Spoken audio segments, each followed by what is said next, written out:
one of the largest economies and among the biggest energy consuming nations, appetite for energy is growing at a pace with its strong growth trajectory. This fast-paced development also means that the responsible nation contributes sustainably to the rise of a healthier, prosperous Indian society. ONGC, since its inception in 1956, has made pioneering endeavors to realize the vision of a proud, self-sufficient, prosperous nation by providing affordable energy, breaking a century-old myth at the very early days of its foundation that no significant oil could ever be found in India today.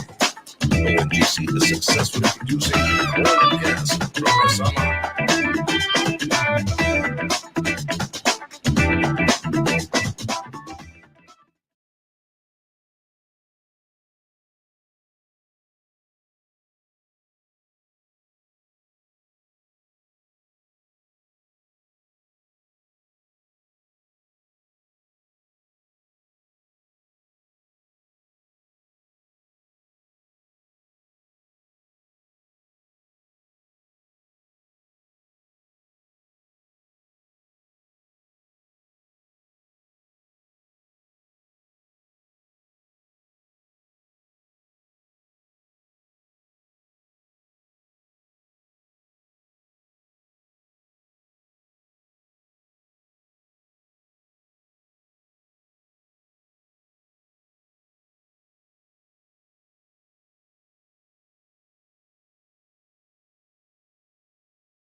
Good morning, ladies and gentlemen, boys and girls. Thank you so much for joining us.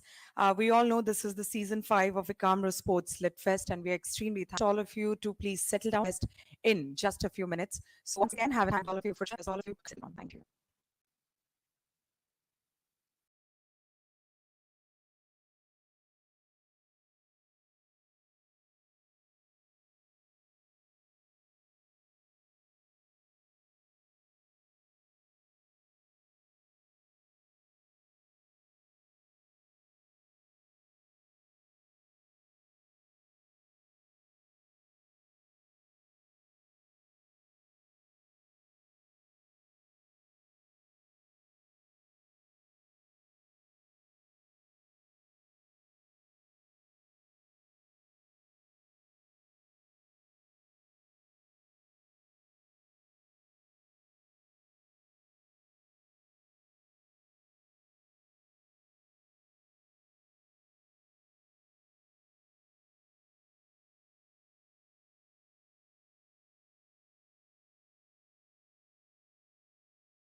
Good morning, ladies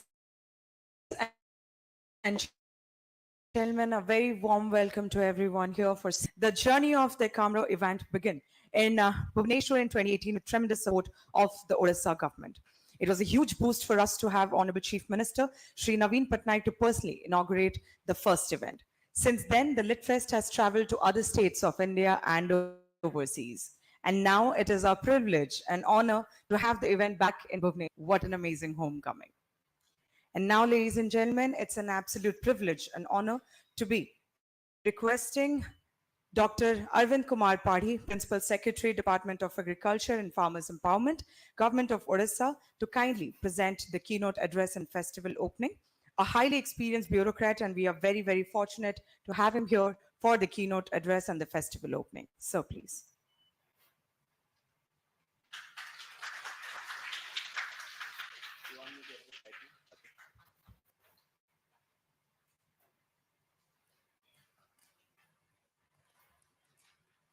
Good morning, everyone.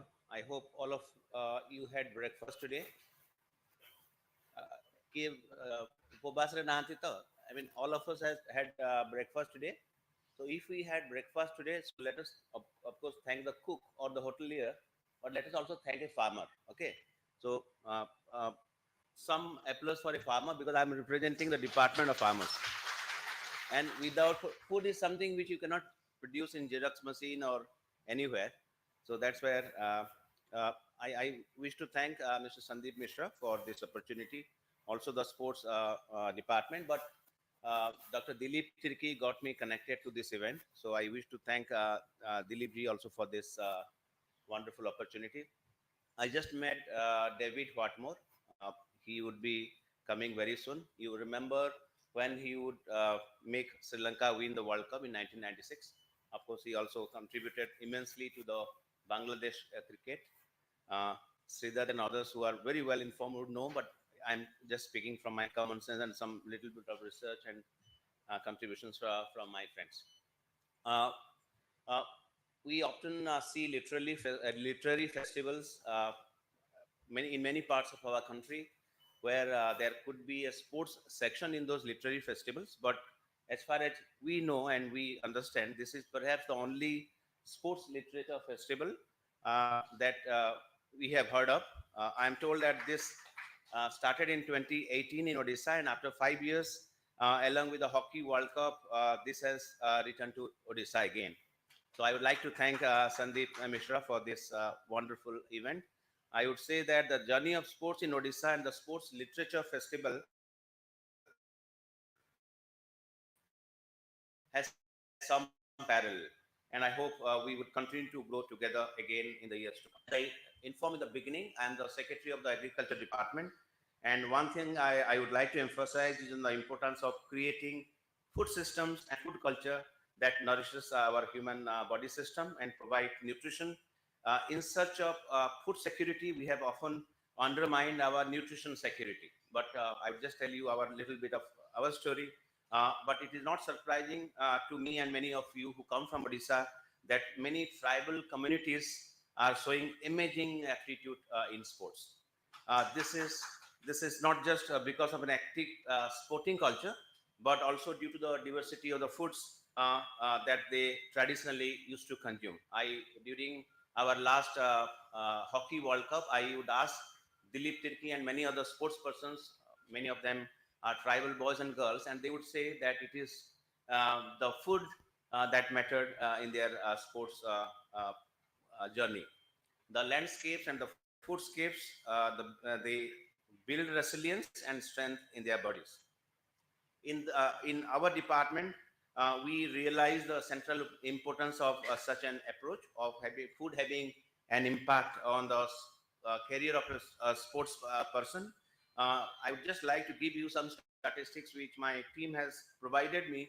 As per the FAO, there are more than 30,000 edible plant species, and nearly 6,000 have been a part of our humanity's food culture. They have been domesticated and used.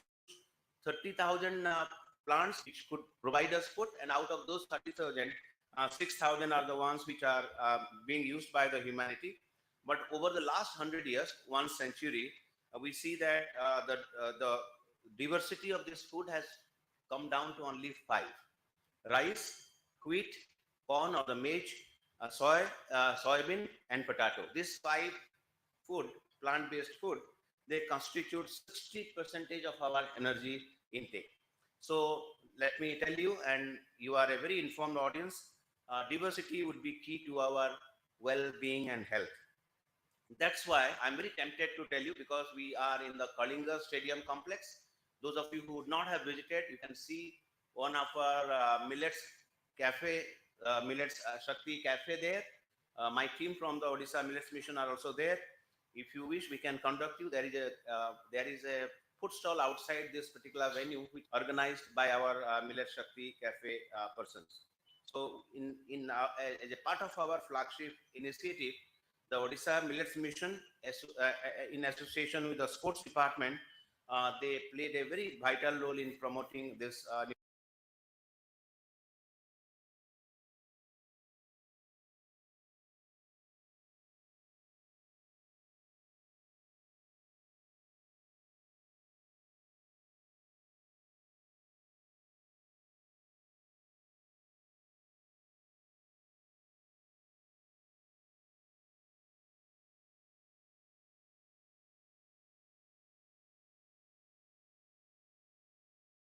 For the infrastructure development, you can see this beautiful infrastructure. In fact, when I met Coach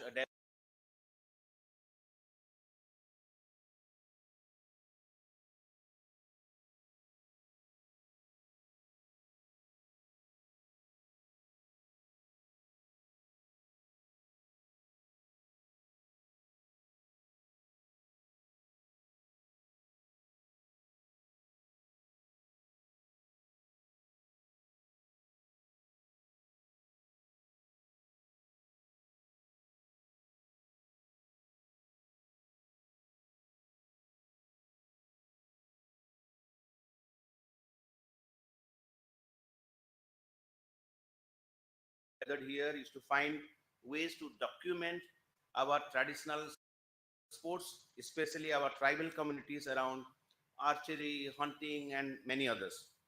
It is very important to document our sports heritage. Very happy to partner or collaborate and extend our support there. Lastly, I would like audience organizing events without stars is not easy. You do not have many stars sports people today, but organizing a sports literature festival, for that we must extend our kudos to Sandeep. Let me also tell you that while we often glamorize, venerate our sports people, we often either do not recognize or neglect those who have brought these stories. Um, but for people like Sandeep Mishra, we would not know many stars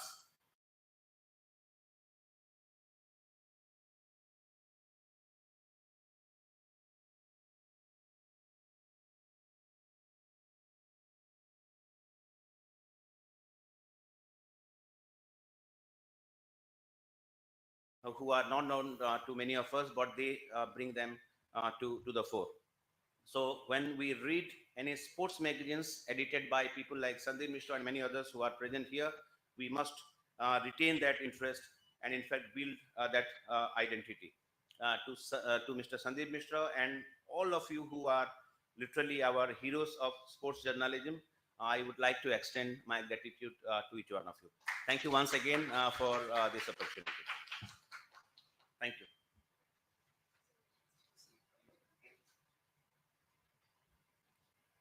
Sure. Would like to thank Dr. Padi for his wonderful enlightening words and his valuable time. And as a token of appreciation, I'd like to request Dr. Padi to please join us on the stage. And to extend the token of appreciation, I'd like to request Festival Director Sandeep Mishra to please join us on the stage.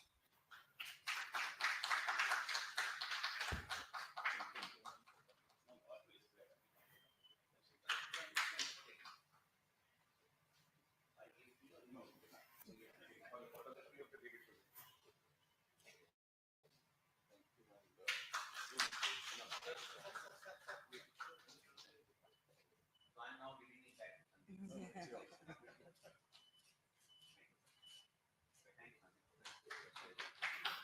I'm very happy to see our mascot of our millet mission. See his name Millie, Milli. Millet, Millet. So it's very easy to remember the name of our beautiful mascot, Millie. Thank you so much. Thank you so much, sir, for your kind and gracious presence. It was a delight to have you here with us. And now, ladies and gentlemen, we would like to move on to the opening session. And opening session, we have former World Cup winning coach Tav Watmore sharing his experiences. It is he who took a young Sri Lankan side to win the ODI World Cup in 1996. He has coached several national cricket teams, including Bangladesh and Pakistan, and also teams in the IPL. Today, he, among other things, dissects India's heartbreaking loss in Ahmedabad at the World Cup this year. He is in conversation with Sri Dutt Pillai, who is a Mridangam artist, sports broadcaster, and a leadership consultant. Above all, he is a communicator. May I now kindly request both of them to please join us on the stage.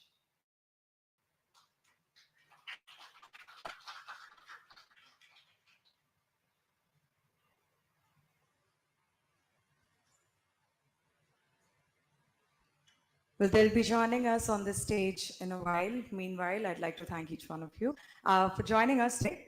We are here for the season 5 of Ekamra Sports Literary Festival, and it is absolute delight to see all of you present here. I'd like to thank our speakers, our moderators once again, and especially our audience. I'm sure it's going to be a very, very enlightening day for all of us. We'll be shortly having on the stage Dav Watmore and Shridat Pillai in conversation.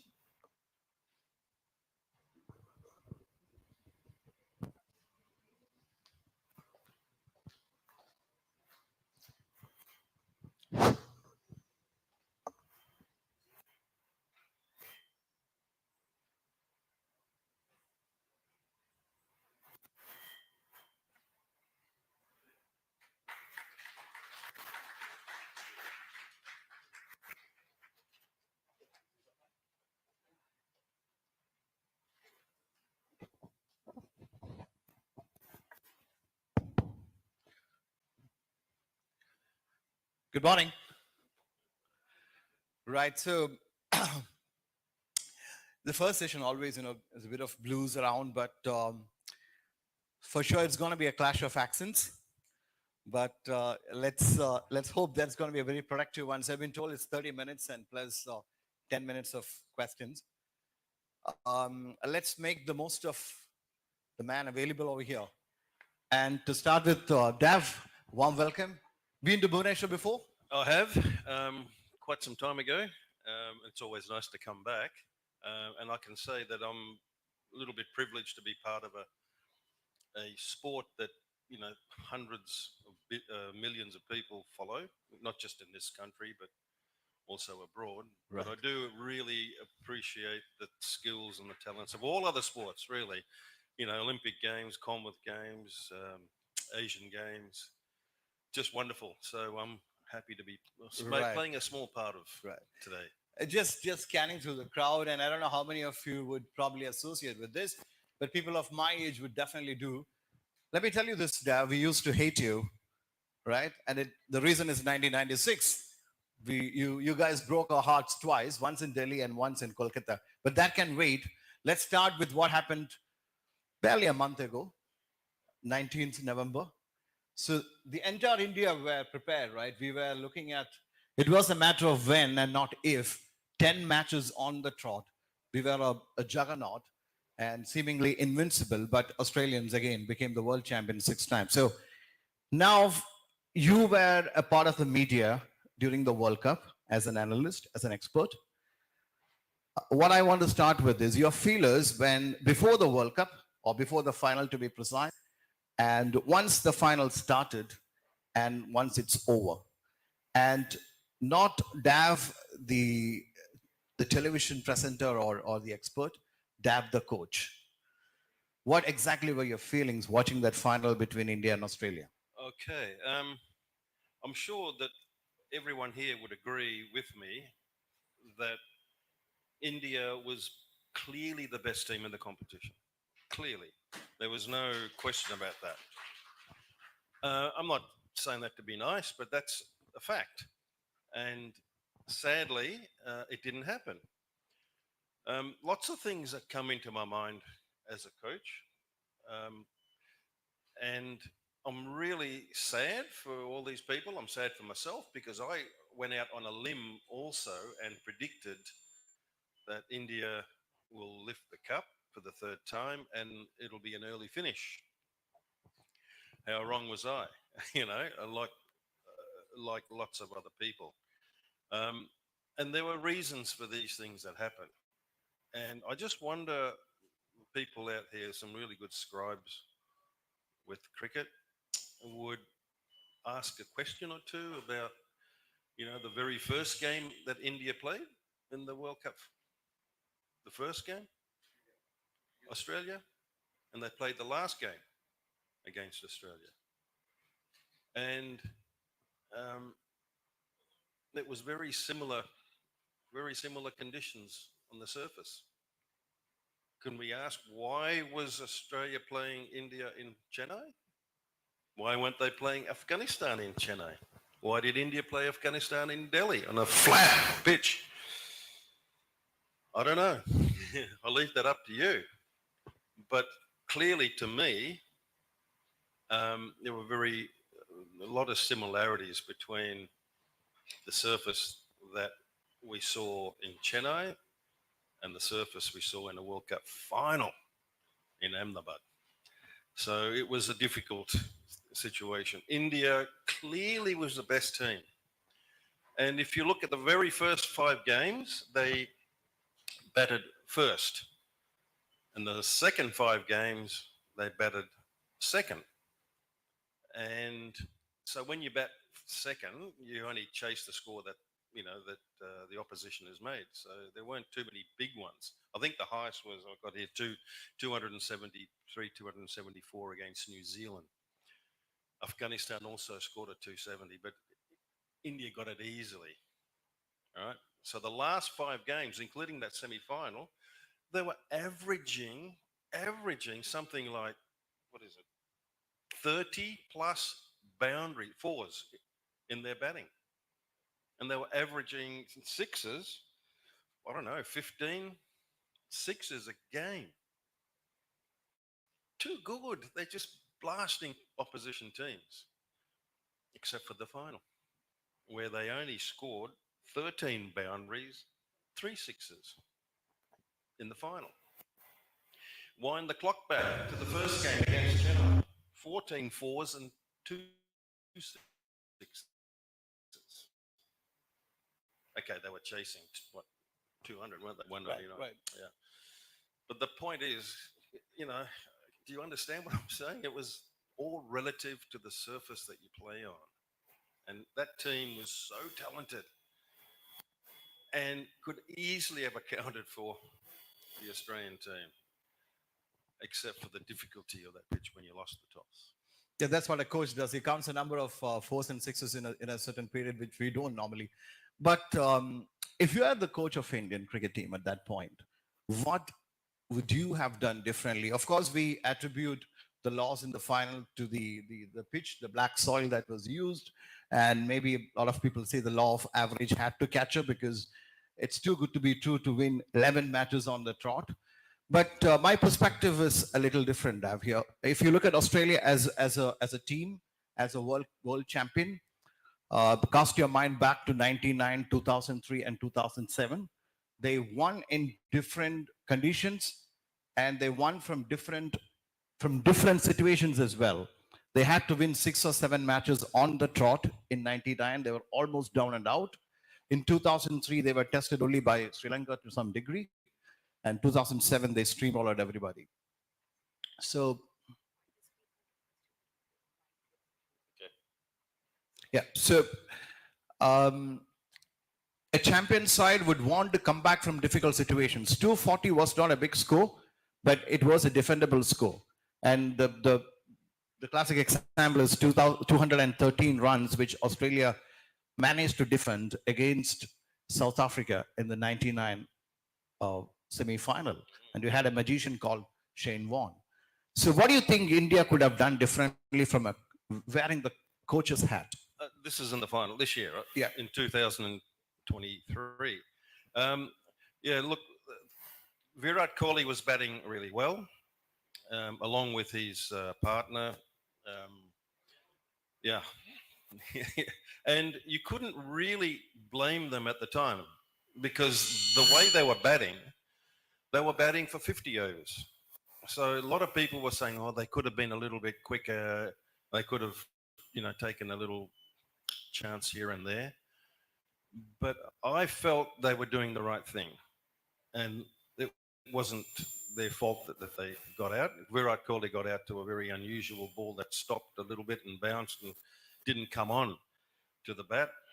And sadly, when you lose your wicket, after spending some time there, then you're reducing what's left of the game for others to come on a difficult surface.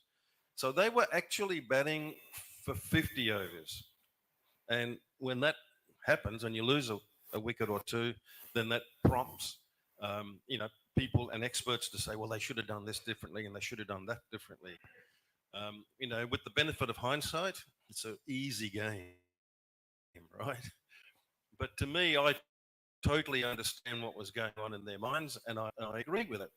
It's because the difficulty surface prevented the other boys coming in to be able to give a total that will really require, to win a World Cup final.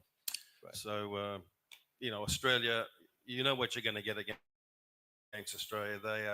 They're always going to compete, and they do it without any fear at all. There's a school of thought which believes that a great coach would always bring in a surprise in the final. So probably a change in the playing 11. A lot of people say Ashwin should have played probably at the expense of Surya Kumar Yadav or even Jadeja. Do you buy into that? Not really, no. I think Ashwin was a little stiff after playing in the first game. He did very well. Didn't play another round, and they did so very well in the remaining games.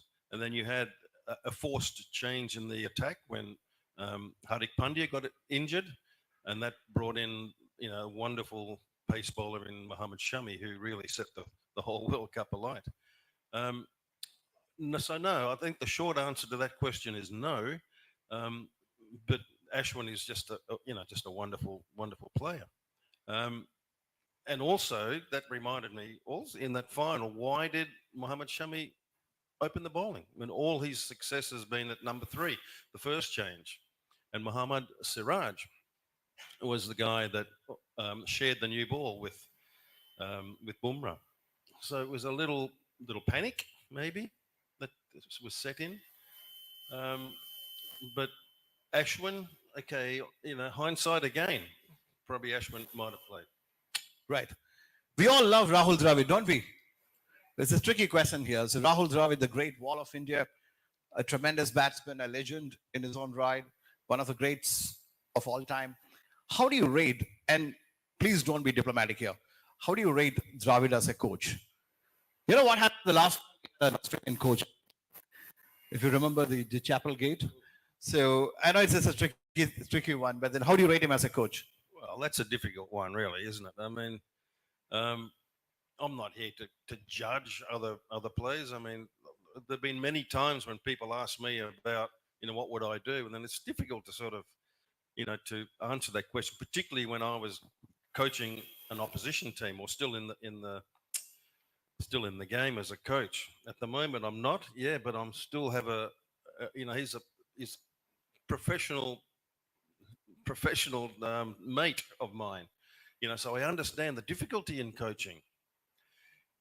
It's changed a little bit over the last few years, coaching, because now you have all these specialists that come in, almost embarrassed to the riches of these specialists that come in and provide their expertise to the team.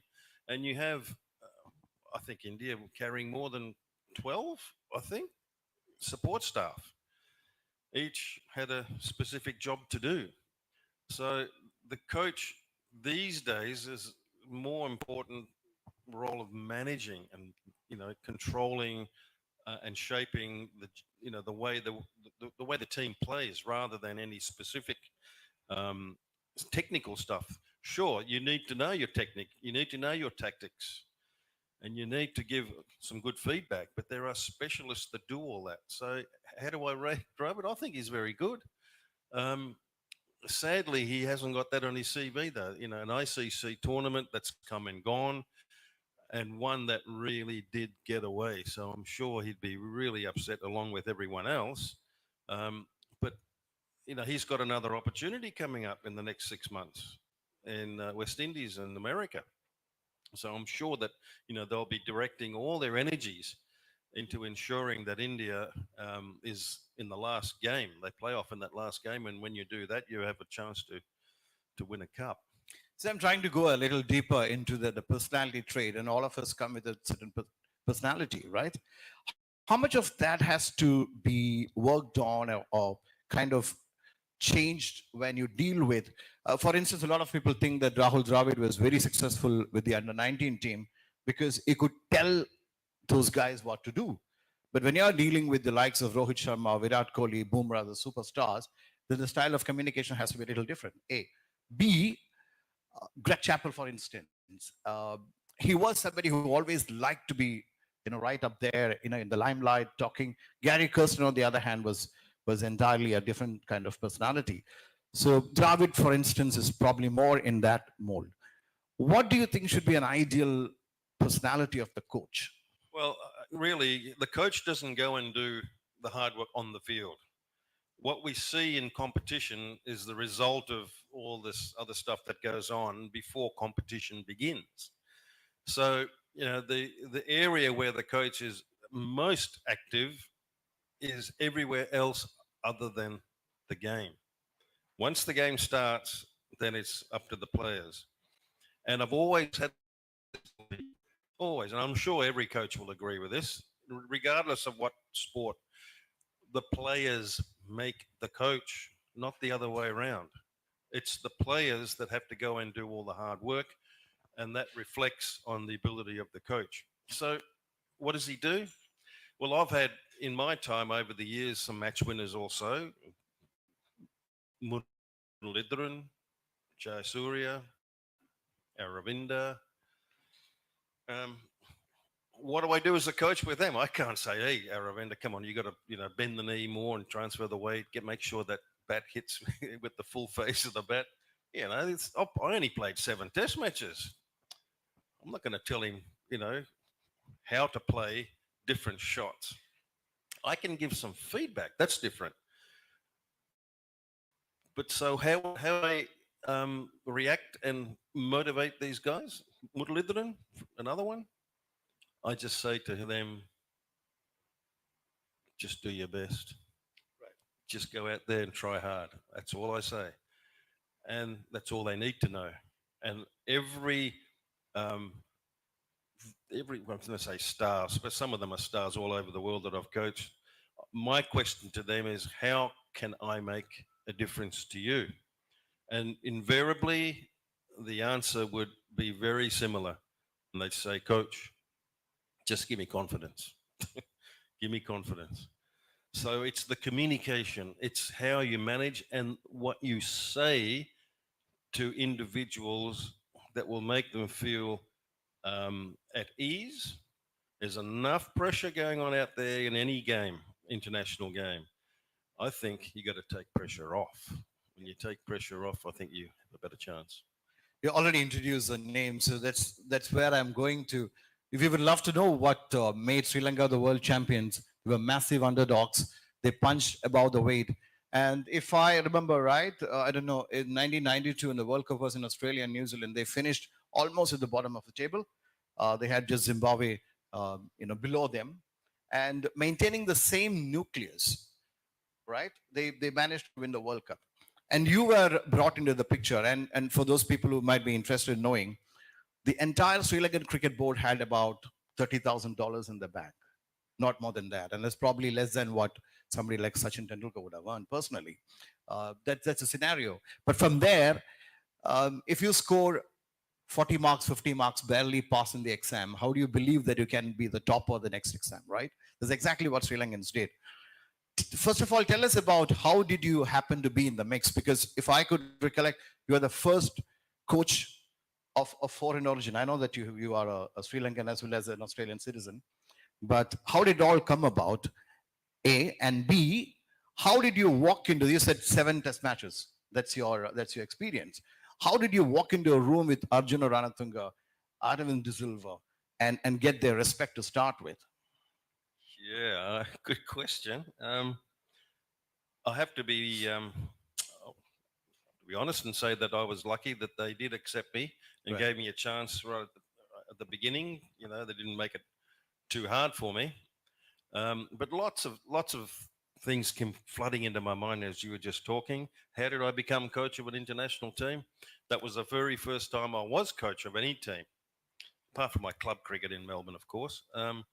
But I was very fortunate that an opportunity came along, and there was a long story. But you know, every country, every full member country have their representatives all over the world, and that's how it happened. We had a guy who was a doctor, and he was contacted by the Sri Lankan cricket. Is there anybody in that country that can come and do us a favour and come and coach? And that's how long story, but that's how it all happened. And walking into a room with Arjuna and Aravinda, you're right. It's not that easy. And the very first training session we did have was a fitness session, and we didn't have a fitness coach. I worked for the Institute of Sport, Victorian Institute of Sport, for 4 years before I became coach of Sri Lanka. So I had a bank of knowledge in there in all sorts of areas. So no fitness coach, no physio as such. And we had this running program, which I had plenty of in my previous 4 years. We get to the NCC, the Nondescript Cricket Club, where the national team did a lot of their training. I think it was before 7 o'clock in the morning. Everyone was on time. It was good. And then this huge cloud came and it just opened up and it poured rain, as you would imagine in a tropical country. And then Guru Singer, I remember, came right up to me in front of everyone and said, "That's it, boys. We'll see you tomorrow." And I thought, no, please, Guru, just hang on there, will you? Just hang on. Just give us some time. And it didn't stop for a while, but my attitude was, listen, when you have a shower, you get wet. You know? Let's go and do the session anyway. So we started in the rain towards the end of that heavy shower, and we finished the session. And that, to me, I was so glad that happened, because that was a bit of a standard that we set that wasn't always the case before. But again, but a lot more stayed away too much from being technical, from their point of view. I arranged myself a lot more with the younger guys and gave feedback and organized. Everything was structured. There was not one session, and I still do now. Any net session that I am in charge of is all written down. So each player knows what he has to do, when he has to do it, and for how long he has to do it. It makes it a lot easier. But that wasn't something that was done then. Right. There are a lot of elements that went into it, but we don't have the time to ask him about all. But then I certainly have to ask him about, I'm sure all of you, or some of you at least, would have this question in the mind. The game changer was the opening partnership.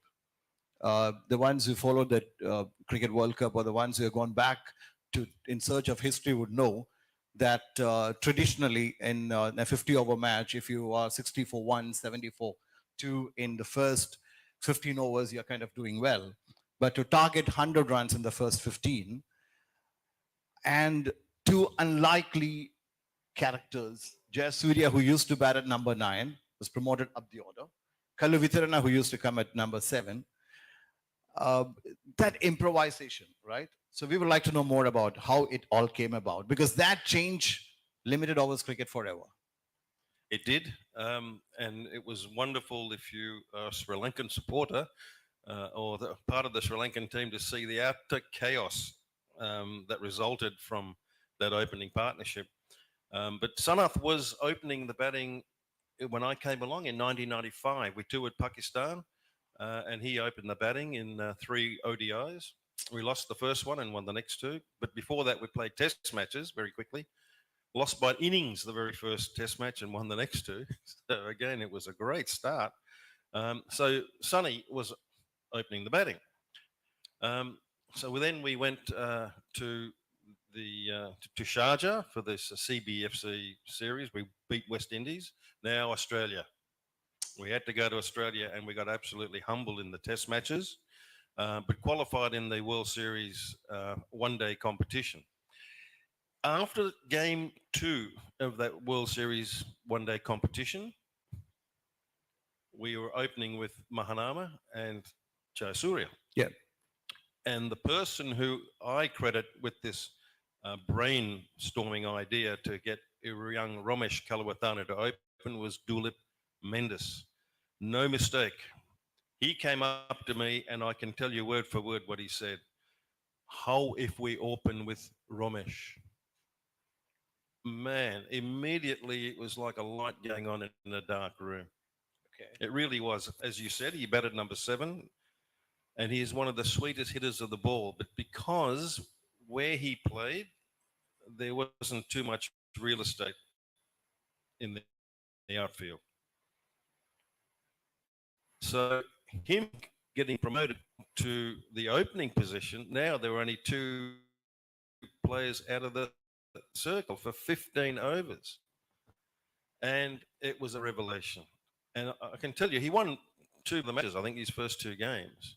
But it wasn't because he got hundreds. No, it was because he just helped, along with Sanath, open up that game, broke it open. And the captains of the opposition teams had no idea how to respond, how to react, because it had never been done before. So his ability to hit the ball in the air was not we call slogging. He actually played shots, good cricketing shots, some aerial and some along the ground. And the result was incredible, as you said. And I tell you, there was never, ever any instruction for them to go and hit 8 and over, 9 and over, whatever it is, 7 and over. Nothing, none of that. I know. I did each team meeting, so I know what was said. My way of telling them go ahead and hit was that we will always remember we could be 2 wickets for no runs, the way we play. But don't worry. When you look over your shoulder, number 3, Gurasinghe, number 4, De Silva, number 5, Ranatunga, number 6, Tilagaratna, number 7, Mahanama. All capable of getting hundreds. So don't worry, lads. Just go out there and enjoy it. That was my way of saying go for it, you know. So it was never specific instruction to go ahead and give us, 8 and over or something like that. That never was said. Right. A couple of things that I got to ask you before we have questions from the audience. You had that semi-final in the Eden Gardens 27 years since. It still hurts somewhere deep down. I was a school kid and indeed for a few days after that. And we hated all of you. And that's one part of it. But we soon kind of overcame that for the next couple of days because somehow we didn't want Australia to win in the final. So we lost to Australia recently. So as somebody who knows a thing or two about how to beat Australia in the final, you were there in Lahore, right? At the Gaddafi Stadium in Lahore, walking in to play the final. So what was the team meeting like? And some of these guys would have never imagined, even at the start of the World Cup, to be in the final. And there you are against a side which had Taylor, Ponting, Mark Waugh, Shane Warne, Glenn McGrath. So what exactly happened a day or two before the final? And what is the team talk all about? Yeah, that's a fair question. And there'll be a lot of people out there, not just here, that would be wondering similar things. What's said and what do you do? I hate to throw cold water over this, but again, in my opinion, in any of these tournament matches, ICC tournament matches, the semi-final is always the hardest one, in my humble opinion. So having won the semi-final against India at Eden Gardens, the final is a two-horse race. To me, once you're in the grand final, it's the best team that's going to win. It's the team that is able to absorb that extra little bit of pressure that counts. So I don't know if I'm beating this drum too much or not, but it's the taking You're pressure supposed off. to. That's what you're here Mm. for. Yeah. We're taking pressure off. All the this information on opposition players, um, not a lot of it was done then. When I went to Sri Lanka in '95, I asked them for all their was VHS tapes, and they didn't have too many. And what I did was pour over for hours and hours and hours just to get a few minutes on each team as a team meeting. That again hasn't been done before. So there wasn't a lot of analytics to go by when you in '96. So it wasn't a thing that everyone think, oh, it's a World Cup final. They've got to, you got to do this, and I'm sure they'll be doing all sorts of things to get yourself ready. Not so, I like very much meetings to be very short.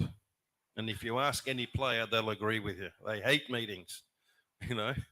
So we keep it short, we keep it concise, and definitely, the captain has a say. Arjuna, a very strong character, but a lot more democratic than what you would imagine, but very strong on the field. And he would speak after I spoke, and basically let it go like that. We did discuss opposition, but not for that long. These days, it's all done on your mobile phone. Little packages are sent on the group to the bowlers to look at the opposition batsmen, and the batsmen get a little package to look at the opposition bowlers. And if there's a requirement for anyone to get a greater understanding, then they have time to do that.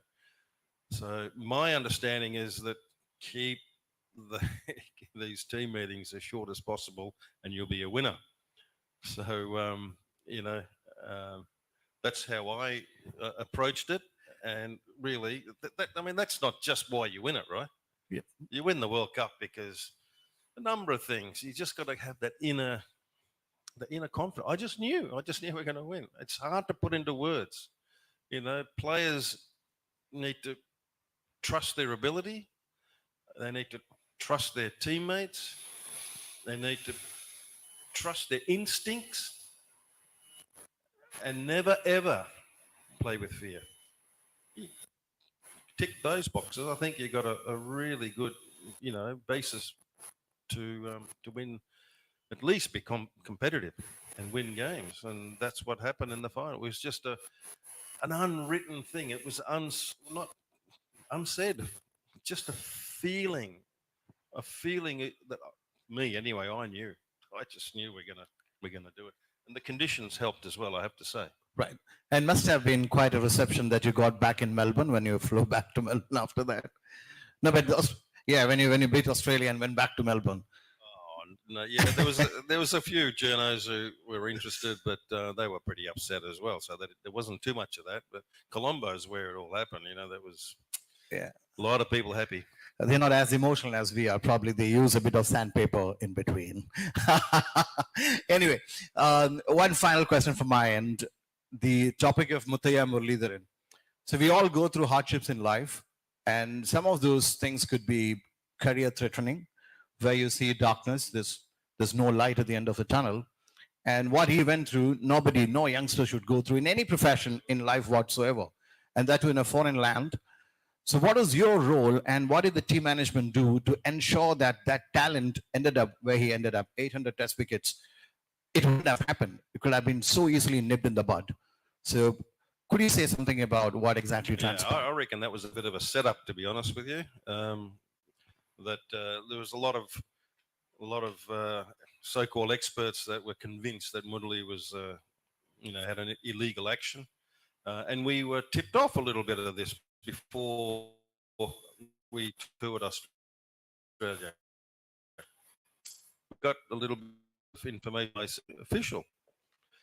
There's some concerns and we should look at it. And I did. I filmed as best I could with my um, limited knowledge on the biomechanics of the movement patterns of Mudley. And I was okay with it, that his action was different. One of the few wrist spinning orthodox finger spinners because he rotated everything from his shoulder to his whole arm. And when most of us would stand up, they call this a carry angle. If I just drop my right hand, there's a little angle that is created from my body and my arm. He's here. He just drops his hand here like that.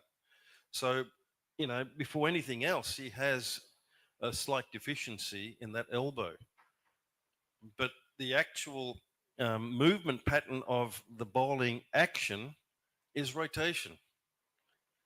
And it gives the illusion that he's straightening. And he passed so many tests since he was called in 1996 that clearly, even a person like the late Vishen Bedi, I'm sure would, and towards the end may have agreed that, okay, he may have been wrong, but Bish was a big detractor. He was very against Mudley's action. But he passed every test that was asked of him. And what happened in Melbourne when he got called? Yeah, it was difficult. I had a very good mate of mine who was a biomechanic, a biomechanic for the Australian Cricket Association, the cricket board, a guy called John Harmer. I immediately called John, and John said, "Just do me a favour, Dad. Please film him from mid-on, not where the cameras are when you look at Channel 9, from mid-on." So I thought, okay, we had a camera, a Panasonic that we carried with us, and I had to go down to the ground level, and I had organised with the captain, bring him on at this end, right? Because then it's easy just to walk down. He brings him on at the other end. Jesus, I've got to walk all the way around in front of these mad Australian crowds calling me all sorts of names, I have to tell you as well. It's terrible. And I filmed him for a couple of overs, sent the tape to John. John had a good look at it, and he was convinced he's clean. So, I played a part as much as I could to try and help him, to reassure what he was doing is right. There was a lot of other big names. The cricket board president came and vice president were there, and they all supported Mudley. The whole team did. And, we gave as much as we could to ensure that, he was protected amongst us as a group. And who was the most difficult character to manage in that? Mudley. Why? Well, he never shut up. He just would not stop talking. And, I admire him as a skillful player. I can give you stories about what happens in the nets. But there was one team meeting, before a final, before he played India at the Premadasa. And we picked the team, and I announced the team with the manager. And Mudley puts his hand up and says, I think we make a mistake. We've got to play another spinner instead of a guy called Suresh Pereira, medium pace batsman, who won man of the match against India in the round games. It was clearly the wrong forum, right, to say that. So I said, Mudley, just, fair enough, we can talk about that later. And he wouldn't shut up. He did it again. I think we should play the spinner. Again, we told, listen, mate, we'll get to this after the meeting. He did it a third time. I don't want to, I can't tell you what I said. Just told him to shut up. A couple more adjectives stitched on. And we will definitely revisit this later. And the rest of the team meeting was horrible. That it was, you just wished, we could finish it there. Right. It was a really weird feeling. Right. Nobody, yeah, everyone looking down. Yeah, we won the game the next. And what happened? I get a phone call in my bed, in my room an hour later from the captain. We're going to make a change if you don't mind, sir. You know, Upul Chandana will come in and I said, "No, it doesn't surprise me. Go for, let's go for it." Right, right. And thanks for giving us insight that Ranatunga was more democratic than he appeared, because he's a big daddy walking around. And fitness, of course, was defined in a very different way back then. If you remember Ranatunga, he never looked like a sportsman, right? And never ever ran. He always walked his runs. Well, yeah, the long singles he walked, but also his fitness regime when I first went there was totally different to everyone else. Right, All I had him doing was like a fat burning sessions, right, long, slow distance. That's all he had to do. So right. we try to specialize more with those types of body types, like mine too. I have to say, I wasn't the greatest fitness player when I was playing, so I had a soft spot for that. But he had a different training regime to most others. Right. So I think we'll throw the forum open for the audience to ask. So please feel free if you want to ask. I'm sure you would want to. It's all yours. Yes, sir. Sandeep bhai. That you probably would have also the news that there's a T10 league now will be started by the BCCI. So I'm just looking at cricket for the future. So between the T10, between a T20 IPL, between the leagues all across the world, now where does cricket come in terms of ODI and Test matches in the next 30, 40 years? Are we seeing a complete erasing of Test match in the ODI for the future? Yeah, I think so. It's looking that way. The test matches that nearly most of the international players will say that they would prefer to play test matches, but the reality is that there's only a few countries that can afford to do that. Um, and the more formats you create and play, and the leagues, more importantly, these franchise leagues that keep popping up all over the world, and they're all good. It all provides an ability and an avenue to earn a good income for lots of people, not just players. But what it does, it it reduces the available time for bilateral series. So there has to be some real hard thinking about these franchise cricket that keeps popping up around the world.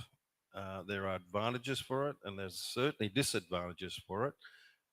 It may be that the cricket boards may have to be flexible with the teams that they select, that they have to have bigger bases, and there ain't too many countries that have a bigger base or a bigger pool as much as India has. So it takes away from the available time for these bilaterals in the future tours program. Yes. It's a really small question, but very direct. So, in your opinion, so who is the best ODI batsman ever Ever. Ever? till now? Oh dear. I think that your current number one highest run scorer in this current Cricket World Cup would have to be discussed as one of them. You know, Virat Kohli. And I had him as an under 19 captain when I coached him in that World Cup. You know, I don't want to take credit for that. I mean, I only had that team for, I think, for 2 weeks when I was at the NCA, and they said, "Oh, can you coach?" I said, "Oh, okay," you know. But he was, I have to be honest, you know, he was a plump young guy who wasn't shy. I can tell you, even those days, he was very confident, but never really had the talent that you would imagine he's shown in his career. But to me, that guy, in answering your question, where he turned the corner for me is when he went on a very disciplined weight loss program. And that's, as we all know, it's hard to do. I know I've tried it a few times. It's really hard to do. So you need to be really disciplined. And when he showed he had that discipline, it really wasn't a surprise to me. His career just took off, you know, with his confident approach, his discipline to get there, strong mind, and good skills. You got a champ. So it's not easy to beat a guy like Sachin Tendulkar, but he has. So look, I just think number of other good players around, but when you've got a record like his, difficult to go past him. I'll steal a few seconds. Where would Vivi Richards come in the list? Yeah, Viv, another one. He was one I had in mind. Sachin, Viv, Lara. Um, those players are incredible. You didn't mention Match winners. Tendulkar. Tendulkar as well. Sachin Tendulkar. Right, He's the one that Virat Kohli beat in that ODI centuries. So all those players are just, how do you differentiate? But if I had to, I think everyone would agree. Surely Virat Kohli's your man. Eh? So we're all happy. So anybody else with any other questions here? Hello. Yes, sir. Hello. Dan, you took us back in time with your time with your stint Sri Lanka cricket. So as a onlooker with some interest in cricket, I wanted to ask you. You also spoke about what you have done differently over the time. Do you think making Surya Kumar Yadav back higher in the order could have added momentum to the innings? Say at number 3. No, not number 3. No, he's a game changer. Would you agree? Oh no, I think he was a game changer. One of my jobs was to see how many game changers in the World Cup, and I think he was one. And to me, a game changer is a person who does not necessarily spends a lot of time in the wicket as a batsman, but he's very effective, and he changes the game. So you don't need to spend that much time. So no, I don't think at number 3 for Surya Kumar Yadav. It comes down to the surface that you play on. India absolutely blew away opposition in the last 5 matches. So they had the conditions to do it when they batted first. The first 5, they batted second. In the second 5, they batted first. And the conditions were they just blew it away. Rohit Sharma had a terrific job to do as a captain to set the tone. And he did it in absolute style. So he wasn't the one to get the big hundreds, but he really did open up the game and put the pressure on the opposition and allowed Virat Kohli to take a little bit more time than what he perhaps may have. And Shreyas Iyer, who was another little revelation too. He's going to be good. So I don't think Yadav, I just think it's the surface you play on dictates everything. The degree of difficulty when you've got a difficult pitch increases, and you've got to readjust your whole thing as to what totals you really need to get. But in that World Cup final, it got easier, right, under the lights. But a dew came in, and there wasn't hardly any bad behaviour of the ball as we saw in the first game. It was a bit unlucky, but I think they could have done themselves a much bigger favour by just playing on a decent pitch. And we played at the Ahmedabad Stadium. I was with Baroda before the Vijay Hazare. We played Gujarat there. Their venue was a black surface pitch. Our venue was in Mumbai was going to be red. So we played 2 games, one on red, one on black. The one on red, we humbled them. We knocked them off and won easily. Not a big score. On black, 300 played 300. 300 played 300 on the black. Right. What happened in the World Cup final? It's a World Cup final, man. Right. Hello. Hello. Hello. Yes. Yes, sir. Somewhere that we said, which has named 5 cricketers as the best in the century. Don Bradman, Jack Hawkes, Gary Sobers, Vivian Richards, and Shane Warne.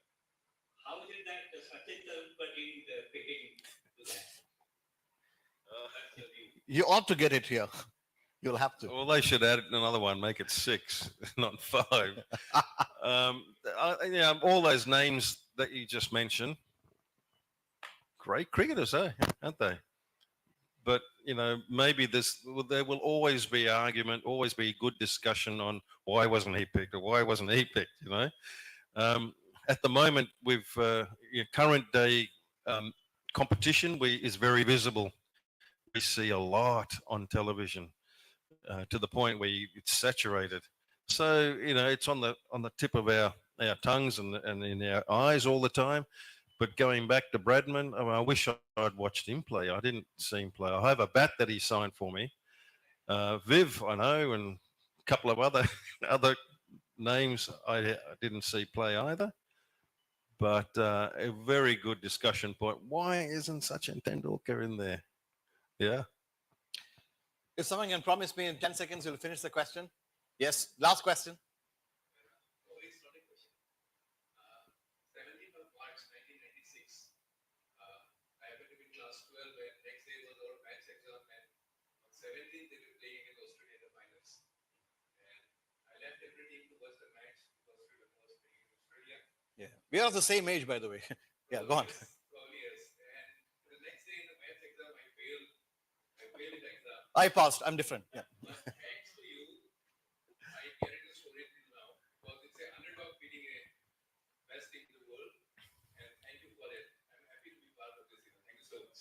Oh, yes. wonderful. Thank you. So, thank you for doing my job as well. I was about to do that, but I will not share the pay anyway. So, but it's been fantastic. We can go on for hours or even days together because this man is a repository of experiences, knowledge, and whatever we can imagine from the world of sport, more particularly cricket. But that's what we have time for. We have a time constraint here, but it has been a wonderful experience for me, and I'm sure each one of you enjoyed Dav's company over here.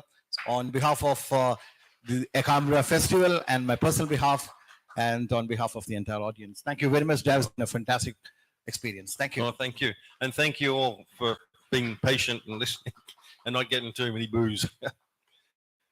Ta.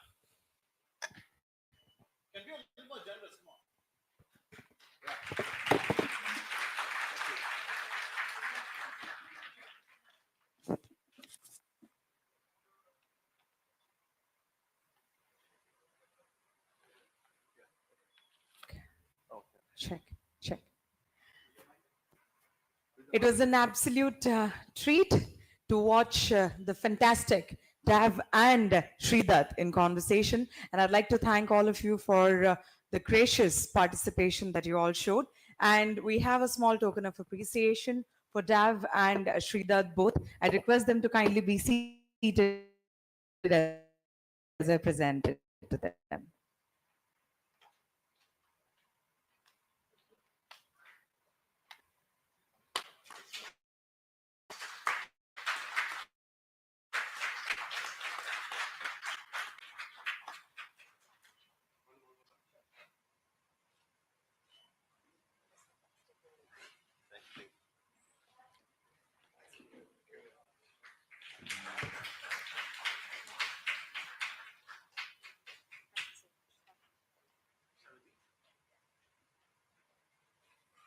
With this, once again, I'd like to thank Dav and Sridhar. Thank you so much for such a wonderful session. It was an absolute treat watching you both in conversation.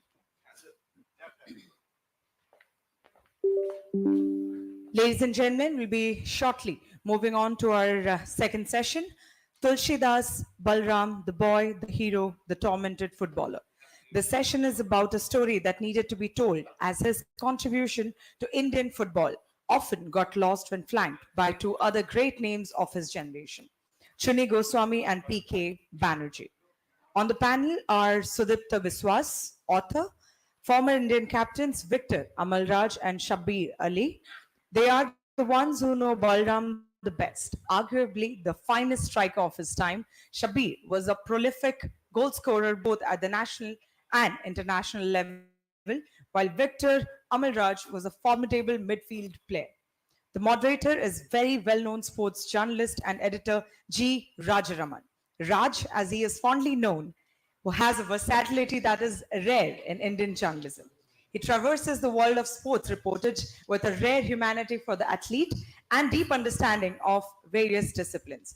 May I now kindly request our speakers and moderator to please take their seats.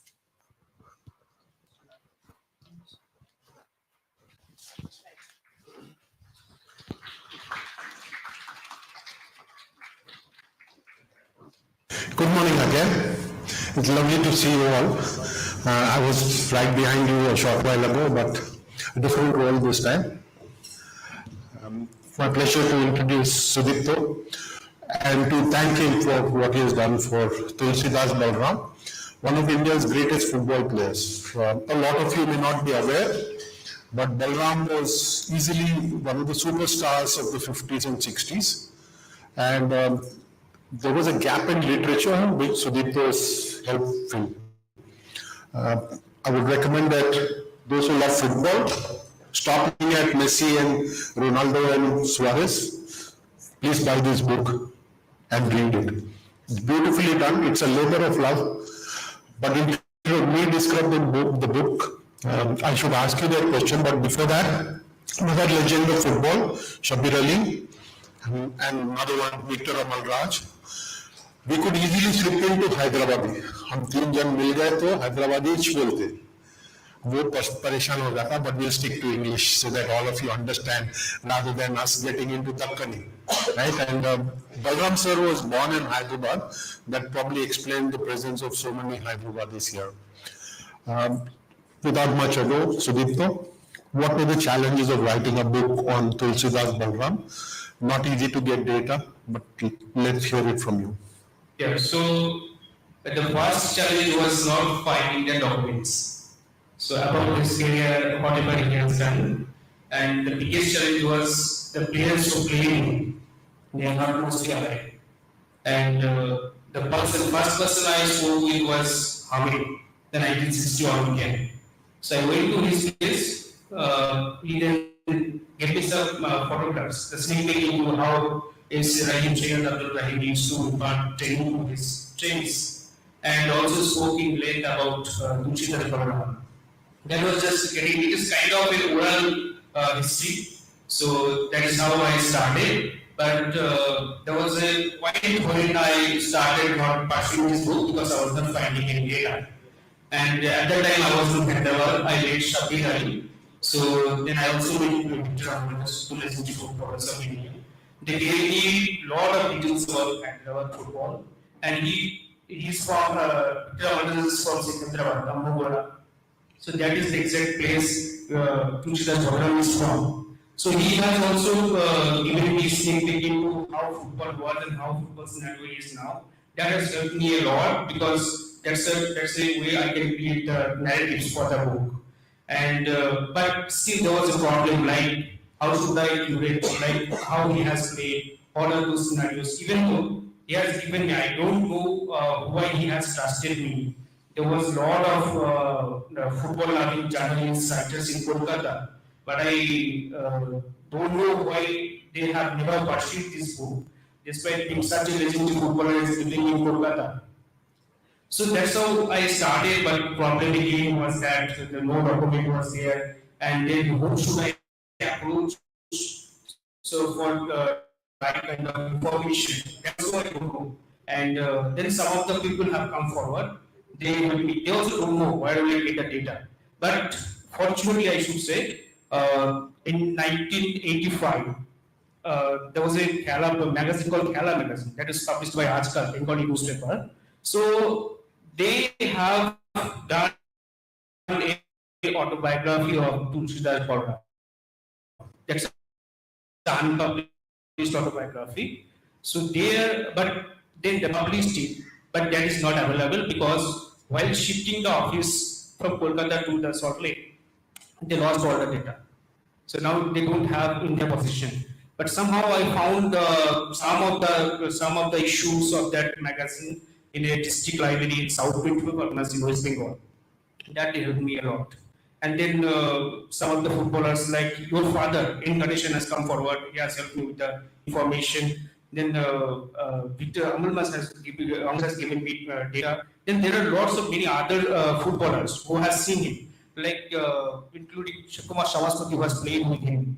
Then he has given me data. So that's why I started curating the book, but it has taken me 4 years because I was not finding their data. So I can't, without data or information, I could not curate it. Very quickly, two questions before I get to Shabir and to Victor. Why did you pick Tulsidas Balram? You could have chosen Bachung Bhutia, you could have chosen Sunil Kumar Chetri, but you chose Balram from the 50s and 60s. East audience, though, they don't relate to Balram only. So why did you pick Balram? It's a simple reason. So I was just saying that there are a lot of football loving journalists and writers who has written so many books. In fact, there are multiple books on Chuni Gershon. But we don't know. We should say we just say that it is PK Chuni Balaram.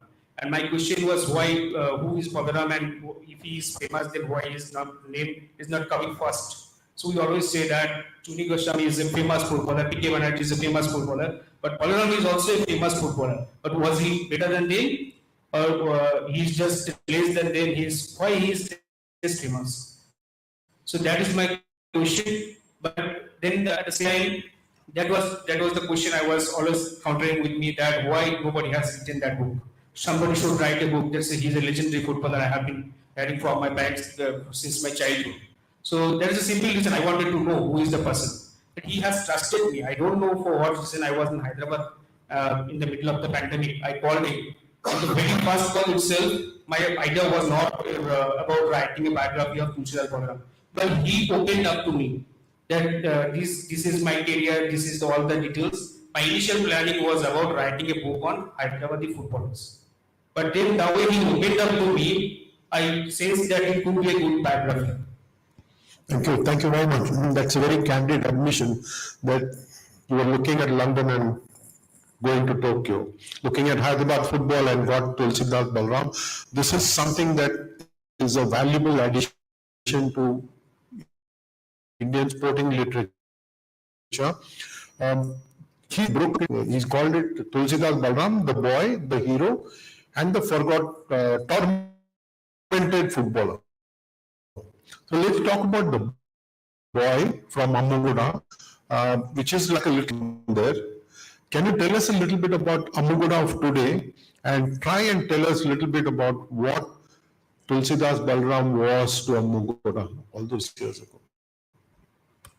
First of all, I thank Ekamra Sports Literature Festival for inviting us. With regard to Balramda, I am from same village, Ammuguda Bazaar, where Balramda was born.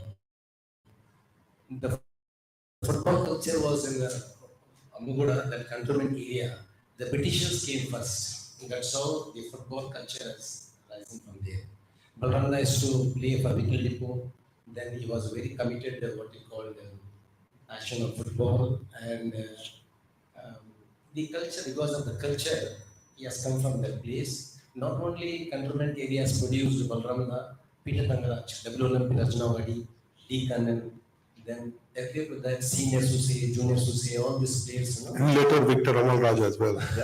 Janaki Raman, I am everybody Chon. Only I'm talking about Secunderabad, that area culture. Because of Britishers, that Ammuguda Bazaar, the football culture was there. That's how Balramdas came from them, and I was very close to him. He used to tell a lot of things about football, and he was a very disciplined person. No nonsense attitude from Balramda. But has Ammuguda changed from the time that Tulsidas Balram grew up there? Is it very different now? Because all cities are changing, all little villages have grown up into towns. Tell us a little bit about Ammuguda of today. Now it's totally changing. New generation has come. 4 generation has changed. It's not like earlier one. Now everyone is like Hyderabad Sheikh Apna Dik. That style is there. No more that past culture. It's vanished. I can say football culture is vanished in Ammuguda Bazaar, and what we have seen in the 70s, 80s, earlier to 60s, 50s, that culture is gone. Now everywhere they play this new generation, the child, they like Messi, Ronaldo, what you call Bappa, all these players, the new generation like that type of, that earlier, the commitment, the discipline, dedication, all is gone. Time for me to bring in Shabir. Normally strikers wait for the ball for a long time. मौका मिलता है तो गोल बनाना पड़ता है. Opportunistic scorers they are creative. With Shabir, I will ask him a little bit about the hero. Obviously, Tulsidas Balram played much before my time, maybe even before your time. But you also played in Calcutta, like Victor did. You also played in Calcutta. What did Tulsidas Balram mean to you when you went and played in Calcutta? Before I go further, I would like to thank Ekamra Sports Literature and just to tell you, I'm not well cough and cold since last 3 days. I was not supposed to come. Then Sudipto and Amal Raj forced me. See, as he said, he has not seen. Same is the case, I didn't see. But the way I heard about him, I met him, a simple man, really too good a person. And as they said, others, they got publicity. But Balramda, they didn't get anything. If you ask anyone in Calcutta, they will take first name Chunida, then Pradipda and all, but hardly about Balramda. But I heard more about him from Arun Ghosh, who was my coach in 1974, as well as in East Bengal. He used to tell a lot of things about Balramda. Really, such a nice person, down to earth, never in picture, not in publicity. So he is for himself only. Not that other footballer like myself, Amal, sometimes the Calcutta players, they just do the show off and all. But he was a quiet person. And as he said about Padma Shri, other thing, he didn't get that also. But as a man, he was too good. And after seeing, after meeting, I really like him. Gem of a person. Thank you so much, Shabir bhai. Talking about the difficulties that Balram faced when he was growing up, he didn't have shoes. I think you've written a beautiful episode about shoes, about how he acquired his first pair of football shoes. Would you like to quickly tell us all about how he got his first pair of football shoes? It's an amazing story. Allah, mic it, yeah.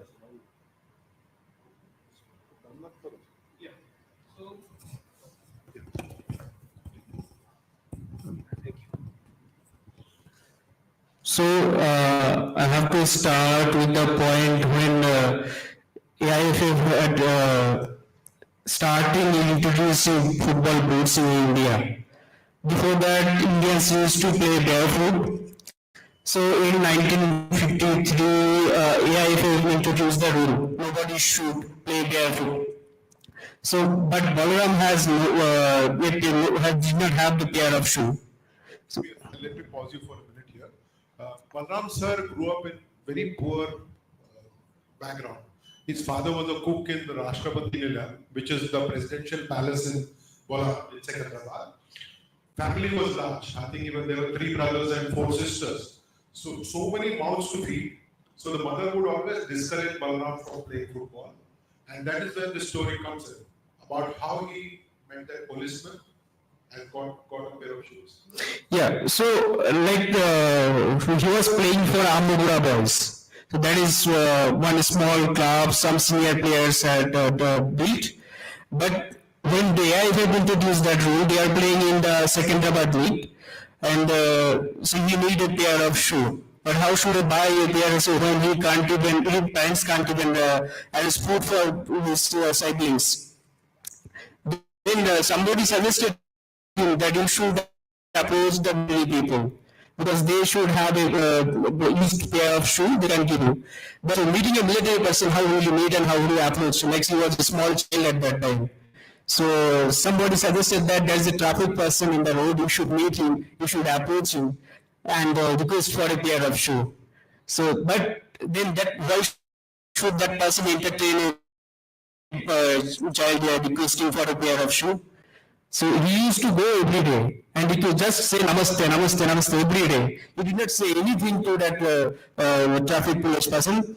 But one day that person felt why he is asking for, every day he is saying namaste.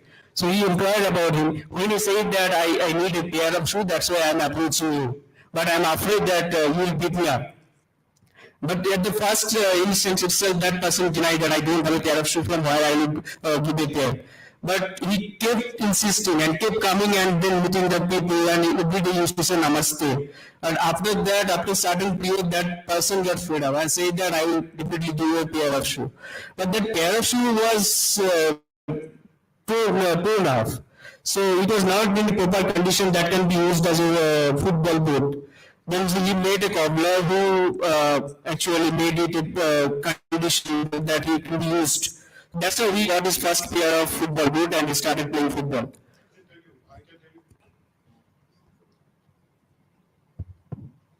I can tell you for sure. I can tell you for sure that this story was not known before. So this a gem coming out of this book. Somebody who didn't have a pair of shoes goes to a policeman constantly. Also, another amazing story that Sudipto has got out of Tulsidas Balram is how he was living some 10 miles away from where the Hyderabad team was practicing in Mozamjai Market, Shiv Kumar Lal's police stadium, and Goshamal, and how he needed a cycle. He didn't have money to even forget buying a cycle. He couldn't even rent a cycle. What was the fee for what was the rent for the cycle? Do you remember that? Yes, I remember. 2 annas. 2 annas per day. I don't know how many of you know what 2 annas means, but it was about ₹1 and 25 paisa for the whole duration of the camp, and yes, that is how he started off on this amazing journey of being a well-known footballer. Some truly amazing stories in this book, so thank you very much for that. Let's get to the tormented footballer part. I think it is the most heart-wrenching part of the book, where he speaks a lot about how East Bengal, the one club that he played for nearly all his life, he didn't play for Mohan Bagan. His friends advised him against playing for Mohammedan Sporting. In fact, they took him, when he was signing up for Mohammedan Sporting, they took him to East Bengal and got him to sign there. But he didn't seem to like the club toward the end of his life. Can you throw some light on to this young audience on what really happened and why he felt so unhappy with East Bengal in the end? So that is when he was playing for East Bengal, he found that some of the legendary footballers like Ahmed Khan. So people must not be aware about who is Ahmed Khan. He is the first legendary footballer of India. So that way he used to play. So he was 100% sure that he was the first superstar of Indian football. But when he saw that superstar is not getting the kind of respect he should get, so then he felt that this club is like insulting almost every footballer who was at the fag end of their career. He started sensing that by 1960. And just 2 seasons before leaving the East Bengal club. Then when he has retired from football and when he used to go to the East Bengal club and along with the other footballers, one of them was Arun Ghosh, his close friend. And there they used to get the passes for matches, for watching practices and for like league matches, for Kolkata league matches. But somehow one administrator gave the pass to the Arun Ghosh and was sitting beside him, and some unknown reason that he was not given the pass. He felt insulted. That was the first instance, and there was so many other instances in that cases that he has been insulted. It is not that they are telling him something, but with their action. So they are not inviting Tulsidas Balram, they are not giving him passes. This is how they used to insult him. And after a certain time, he felt that I should not go to the club. And that's why before his departure, so he said that my body should not go to the East Bengal club, and the flag should not be drawn. So that is the kind of has towards his Bengal club, even though he loved the club and he was very fond of Jyotish Chandra Guha, the legendary club administrator who has taken up the East Bengal. Let me ask Victor here. Uh, Victor, both you and Shabir are so much like uh, Tulsidas Balram in the fact that you moved from Hyderabad and Secunderabad to go and play in Kolkata to make a living there, to earn yourself a name. How difficult was it all those years ago? And he went in the mid 50s, but you went later. How difficult is it for a person from a different state to go to Kolkata and try and make a living out of there? How easily are you, or how difficult is it for you to be absorbed by the clubs?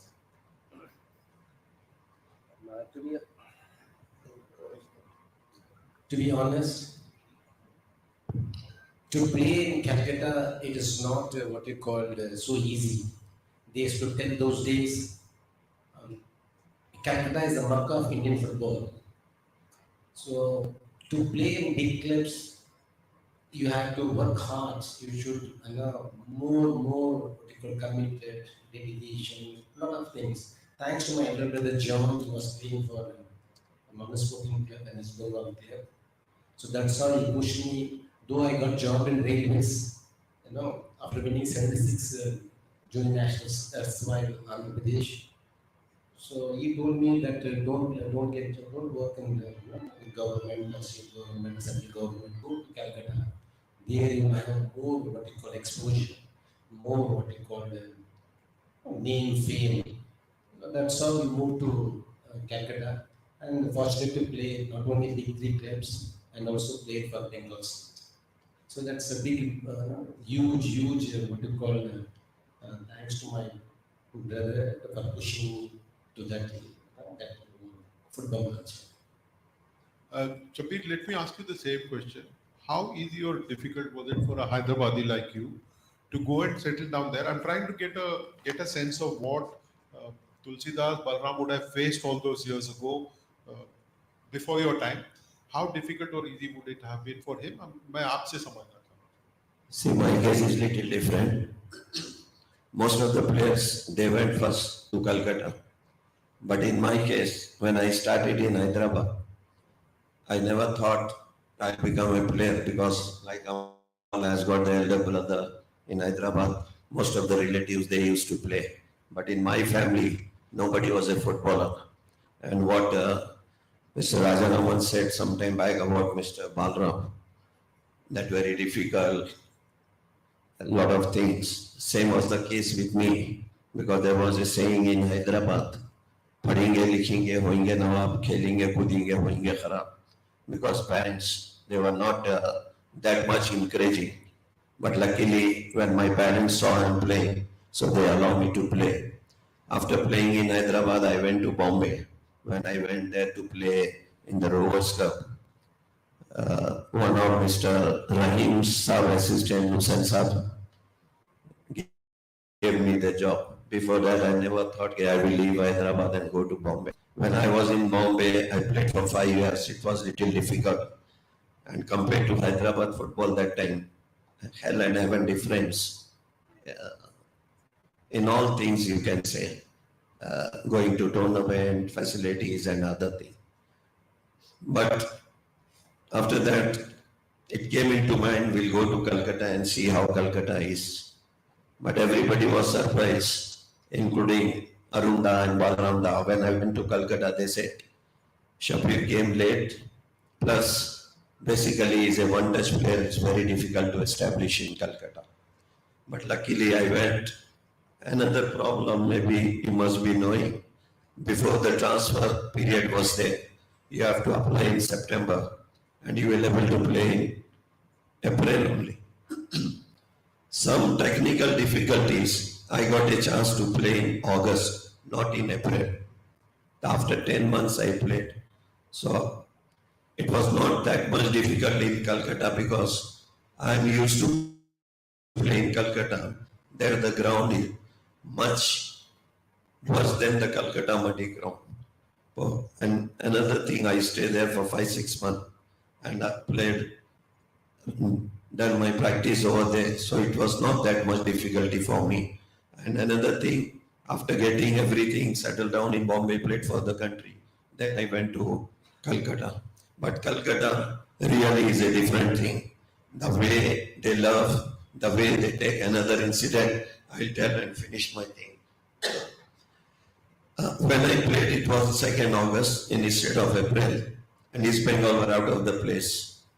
Everybody came to see my game. I was so happy and all. Next day we play with Mohun Bagan. The same supporters was telling me, because we lost 1-0 to Mohun Bagan, Shabri, go back to Bombay. Of course, when they love, they criticize also.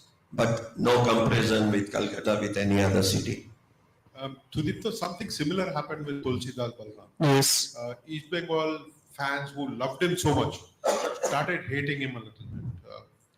Can you tell us what exactly he told you and why the fans would turn 180 degree from loving him so much to not liking him? So there is simple one fact, the reason why fans hated him.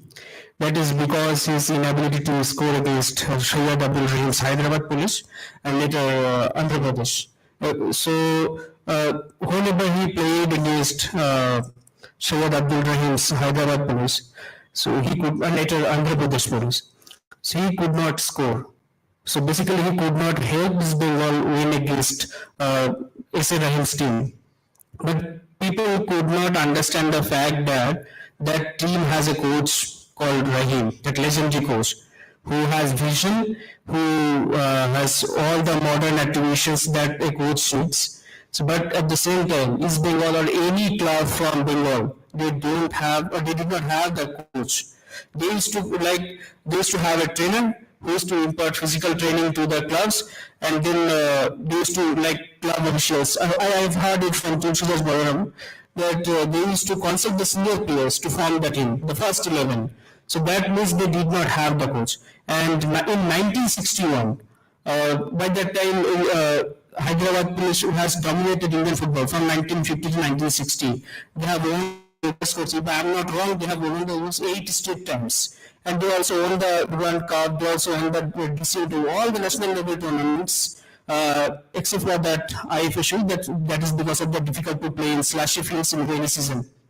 But in other tournaments, they were the supreme. Nobody could beat them. So not even East Bengal or Mohun Bagan, not even this Chunu Goswami or P.K. Banerjee, all the great footballers. And also Rahim has all the great Indian footballers we don't know about them. Like Yusuf Khans and all the great footballers who could play in different positions, and so it is difficult for even for Tulsidas Balaram or any other players to score against them, because that team has one touch football. So that when Rahim has imparted this kinds of vision to the team, no other team in India has ever thought about this, like playing one touch football, playing with the 4-5 formation. So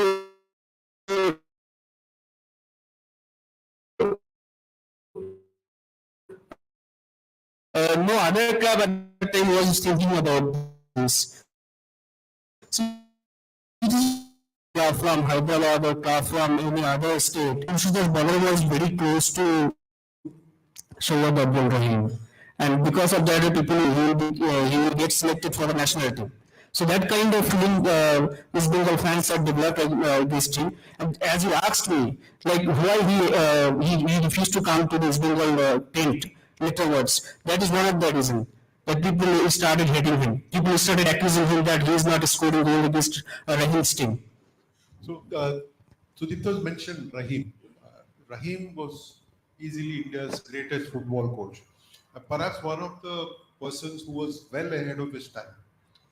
He thought of different strategies. He traveled to Russia. He learned what the Eastern European team did. He was fascinated by Hungary.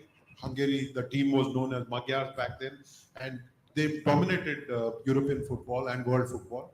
So he learned a lot from them and adapted all of it to Indian football.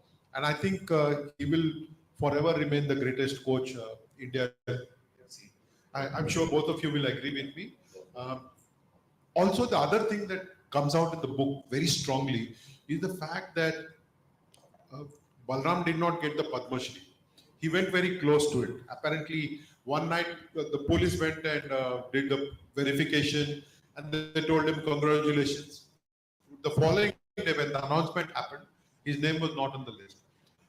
Why is it important for a football player to, Victor, you can tell me, to to get an accolade like a Padma Shri? He's got the Arjuna Award. He's got the love of the fans. Why was he so bitter about not getting the Padma Shri? To be honest, if you want to get any award, you need some push. You should accept that. Without push, you cannot get anything. Hope we all agree that. Okay. Now the criteria. What are the criteria to get Padma Shri award? He was so unhappy.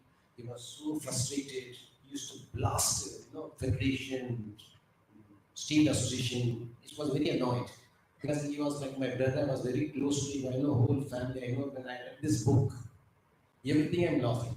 Everything I'm laughing. Oh, he told me this. He told that. When Sudipto contacted me, I know each and everyone about this book. Then to get the award, your point comes, no, you should have push, or else you cannot get. He was so annoyed with the administration, so where he went negative. He was so nice gentleman. The day he got that award, he became completely negative, and whatever good quality he had, all he lost. He was alone, possessed. When he used to see anyone in the paper or anything about a new hero comes, he laughs. He only laughs. Shabir Bhai, why is it important for a footballer to get Padma Shri or Padma Bhushan? And when you don't get it, why are you angry?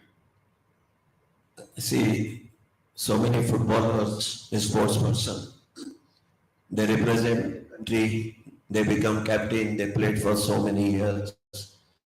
The what Mr. Rajaraman asked is a good question. It happens to me also. 3 times my name went for the Arjuna Award, but it was rejected. I was just thinking, I played 11 years for the country, not boasting myself, just informing you all. Under my captaincy, we were the joint champion in Asian Youth 1974. That was the last trophy came to India. This thing was there, at least I must get 1 award. At least I must get 1 award. So thank God in the end, lucky or unlucky, whatever it is, I got a Dhyan Chand Award in 2011. But I miss out on Arjun Award. There is no regret. But at least I was thinking, but so many players, even those who played under my captaincy, I will not name, they got the Arjun Award, but I didn't get. But this award is really something big. Every sportsman, they want something or the other. Of course, as I said, you played for the country and other thing, but award is something special. I guess it is gratitude of the nation that players look for. They've given their sweat, blood, and they've toiled so hard for so many years, and the least you expect is some kind of recognition from government circles. Tulsidas Balram was clearly unhappy with not getting the Padma Shri. But before I throw the floor open to questions, I want to ask you 3 learnings that you got from Tulsidas Balram during your interaction with him. What are those 3 things that appeal to you most about the man? We know that he was a recluse, but that moves toward the negative side. But 3 beautiful things that you learned about the man that you want to share with this young audience. Sure. The first thing I understood is he's very honest about things, and he's a very simple person, and he lived his life with integrity, and if he committed to something, he never defies that. So that is the learning I have learned from him. And one thing important was about him that he trusted me, because on first call itself he agreed to give me the interview, and for what reason he has trusted me, because he did not know me who I am. So and like a lot of people has not even trusted me that I will come up with this big book, but he has trusted me, and after taking multiple interviews, he believed in me that I will definitely come up with the book. So that is the one thing that he has the faith in me, and that's a good thing. Nobody nowadays people lack that. People don't trust anybody. Nobody trusts you. So he's an old person, but he trusted in me even after not knowing me. So that's a good thing. So that's what I found that we should trust people. Not very long ago that Balram sir passed. Very unfortunate that he had a clot in the brain. A couple of years ago, they removed it, but he died this year. He survived. He went past COVID. Some of his illustrious teammates died during the pandemic, but he went past COVID, and ultimately, at 86 years of age, he passed. Fantastic football player, great human being. Victor, I will come to you. What is that one thing that you will remember most about Tulsikar Palwa? Balram used to tell me, Mr. Amal, if you want to reach high altitude, you should have a good attitude. If you want to reach high altitude, you should have a good attitude. Balram was a very disciplined person. I learned a lot of things from him. He should be in army. Sometimes to make joke with Anna, should be in Air Force or Navy or Army. Very strict discipline, no nonsense attitude. He won't listen to anyone. If the saying is telling me, you want to go top, your attitude should be good, not altitude. Thank you. Shabir Bhai? Very simple, man. I learned a lot because, Calcutta, most of the players, we also included, try to do show off and other thing. But this person, really, he never on the stage, not in the paper, simple. That shows the greatness of the player. Thank you so much. It's been lovely hearing the three of you speak about one of the legends of Indian football. Time for me to say thank you to Ekamra Sport Literature Festival. Sandeep Mishra, especially the director. It's been truly an honor to be on stage with two fellow Hyderabadis, even though I live in Delhi these days.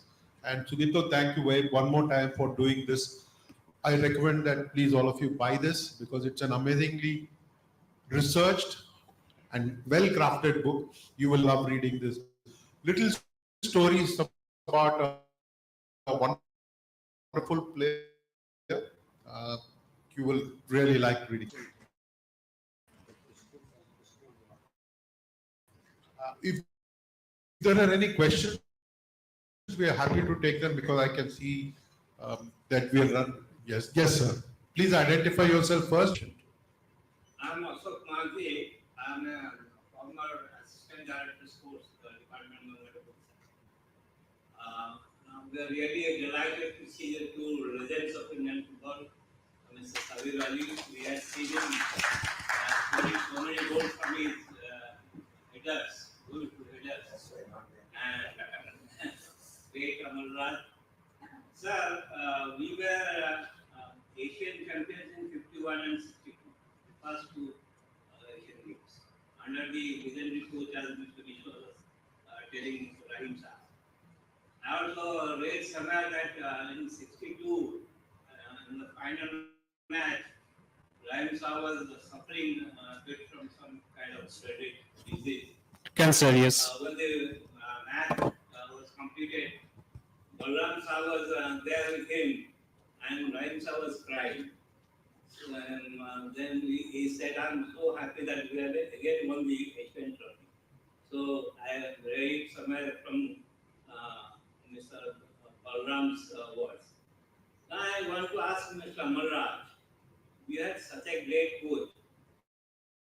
We have heard that even what the 4-4 system we had introduced, 1958 the 4-4 system, which Rahim Shah earlier adopted here in India. So why can't today we have our own Indian coaches who have great visions and great talents? Mr. Amarraj. Those days academics was not that much awareness. Now academics is so sound.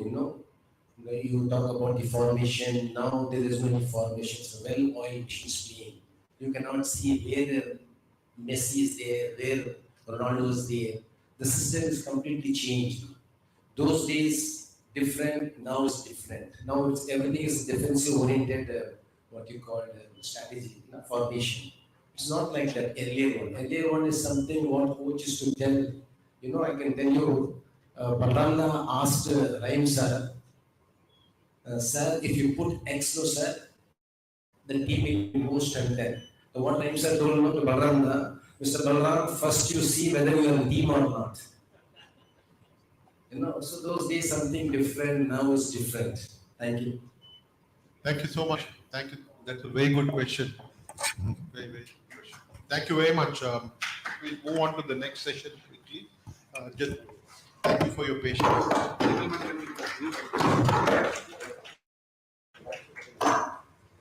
I'd like to thank our panelists and our moderator for such a wonderful session. We just have a small token of appreciation for all of you from our side. I'd like to request that to be presented. And once again, thank you audience for being so participative. Mr. Mohanty, thank you for the wonderful question. And we generally appreciate your participation throughout. And now presenting a small token of appreciation to you all. I request the audience to be generous now for a quick round of applause.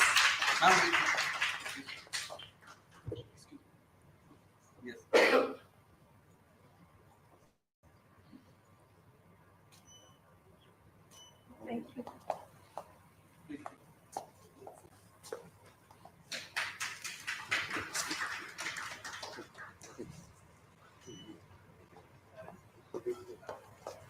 With this, we'd also like to announce that we have certain amazing books on display by the Walking Book Fair right beside the hall. I'd request all of you to please have a look at it. And in case you're planning to pick a book or two, I would definitely recommend you visiting the kiosk. It is by the Walking Book Fair. I can assure you that you'll find some amazing books.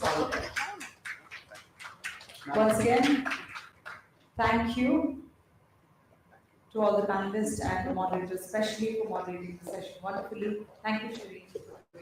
Thank you. Thank you so much. And now, ladies and gentlemen, we move on to the third session, which is acclaimed filmmaker R. Balke shares his thoughts with Ekamra on his latest film, Hoop. Not only does he share his views on his twin love, cricket and cinema, but also reveals the name of his favorite choice of cricketer for a biopic. It is an online recorded session. I request all of you to kindly pay attention. Thank you so much.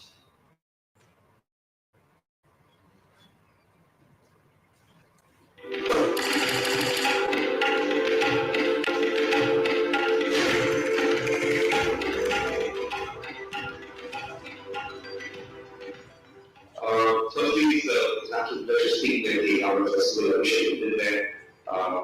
It's such an important festival, celebrates sport, and also in relation place that I always wanted to come to, visit and see. There's so many opportunities.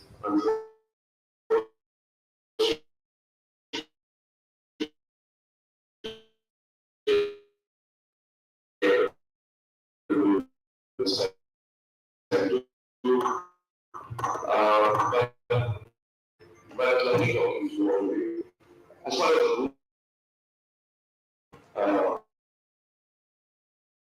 one thing actually getting the practicality of the sport where of course you have to get you don't cheat. So it's 3 years so you get back and just go okay.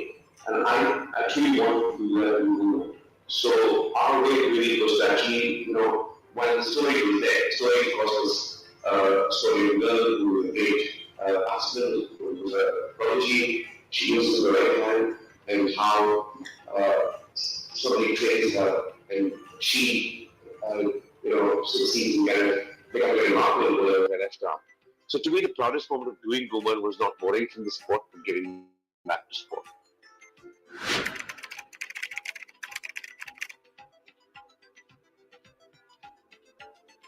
So you can come out of your comfort zone and make a sports film. Of course, if you have enough people around you to help you to understand the sport. For example, if I was going to do a film on, let's say, ice hockey, or baseball. Okay, I would study the sport, of course. Every director would study the sport, but I wouldn't be an expert in the sport. I wouldn't know exactly what makes that sport tick.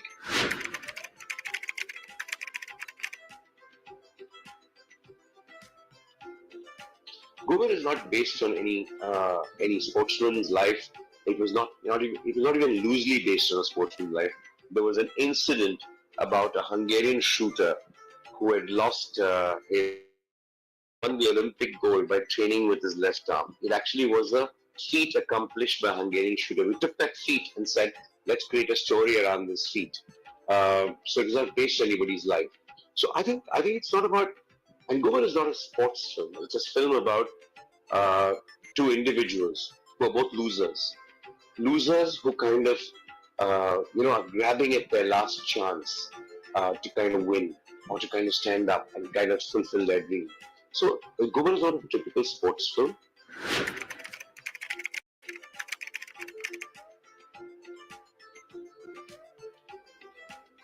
I've always been puzzled by that because I just believe that finally you're making a film and the film needs to engage the audience. You're using the life story of a person to engage the audience. You're not kind of trying to do an ode to somebody. Yes, because he's a great person, and you feel that people are going to be interested in that. So you do it. So I always felt that what is wrong in fictionalizing things a bit for the sake of cinema.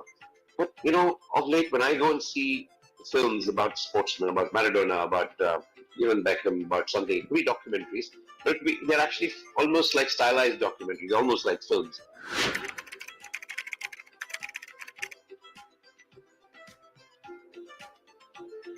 Of course, it is. Yes. And sometimes the stories are so good you don't have to touch it. In fact, if you waver from it, it'll kind of weaken the film. But yes, of course it is. But if you stop making films, if you stop making biopics at the drop of a hat, we want to make biopics of everything. Because we get a thread of some kind of a achievement or some kind of newsworthiness about a person and want to make a quick film out of it and dramatize everything out of scope.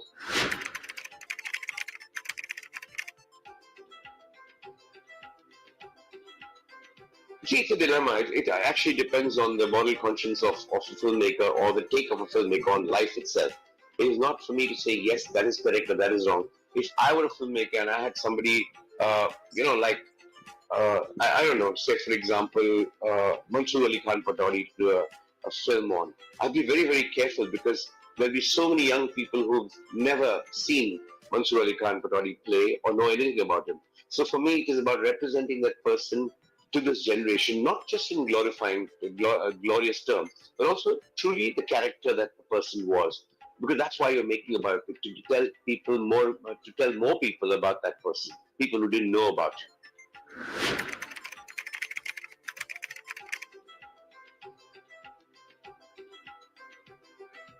Of course, it interests me in genre, but I wouldn't do a typical sports film. And I would do a film only if I felt that it was unique and it hasn't something like that hasn't been done before. But I would not do a sports film for the sake of doing a sports film. I'd rather watch sport.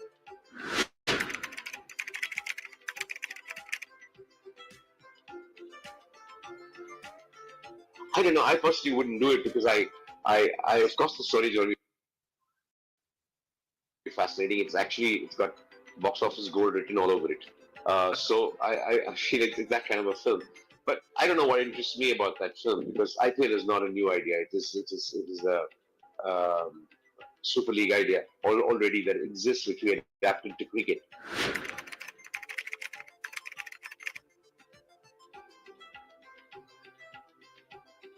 I don't know. I'm not a guy who's looking for biopics to do. I'm not going to say that.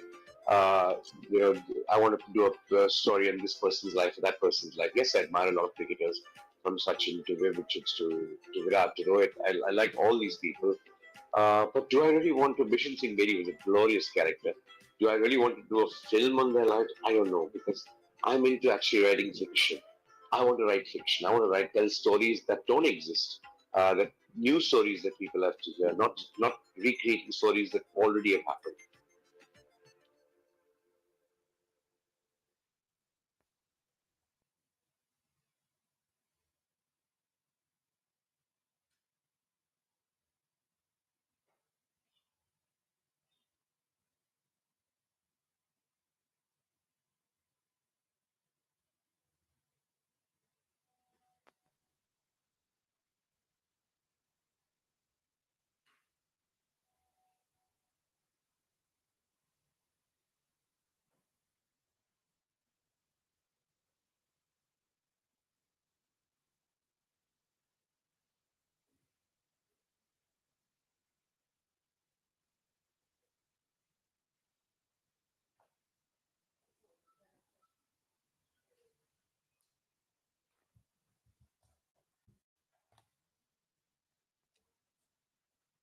So that check, check, check, check, check, check.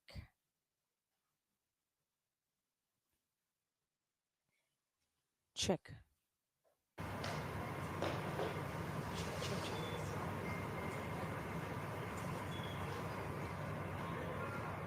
Check.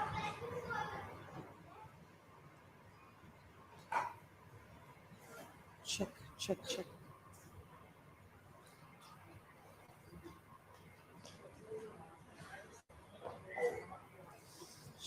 Check, check, check, check, check, check, check, check, check. That was acclaimed filmmaker Al Balki, who shared his thoughts with all of us on his latest film, Huma. Moving on to the next session, it is The Day I Became a Runner. The book tells the story of India from the 1930s to the present moment through the lives of 8 athletes and 1 running school. The profiles include prominent Olympians such as P.T. Usha and Lalita Baba, as well as some unremembered figures such as Mary D'Souza, who played hockey for India and ran track, and Ella Mitra, the woman who could have been the first Indian woman at the Olympics had the 1940 Games not been cancelled for World War II. The author, Sohini Chattopadhyay, is a national award-winning film critic and a journalist. Sohini couldn't be here today, but she has shared a presentation to take us through. We have Swati Chopra, associate publisher, HarperCollins, who has edited the book and one of the athletes featured in the book, 2016 Rio Olympics finalist Lalita Babbar. The moderator is Shireen, who is a well-known presenter, journalist, and media entrepreneur. She has launched several TV channels in India. Ladies and gentlemen, I'll request all of you to please give them a big hand as they join us on the stage.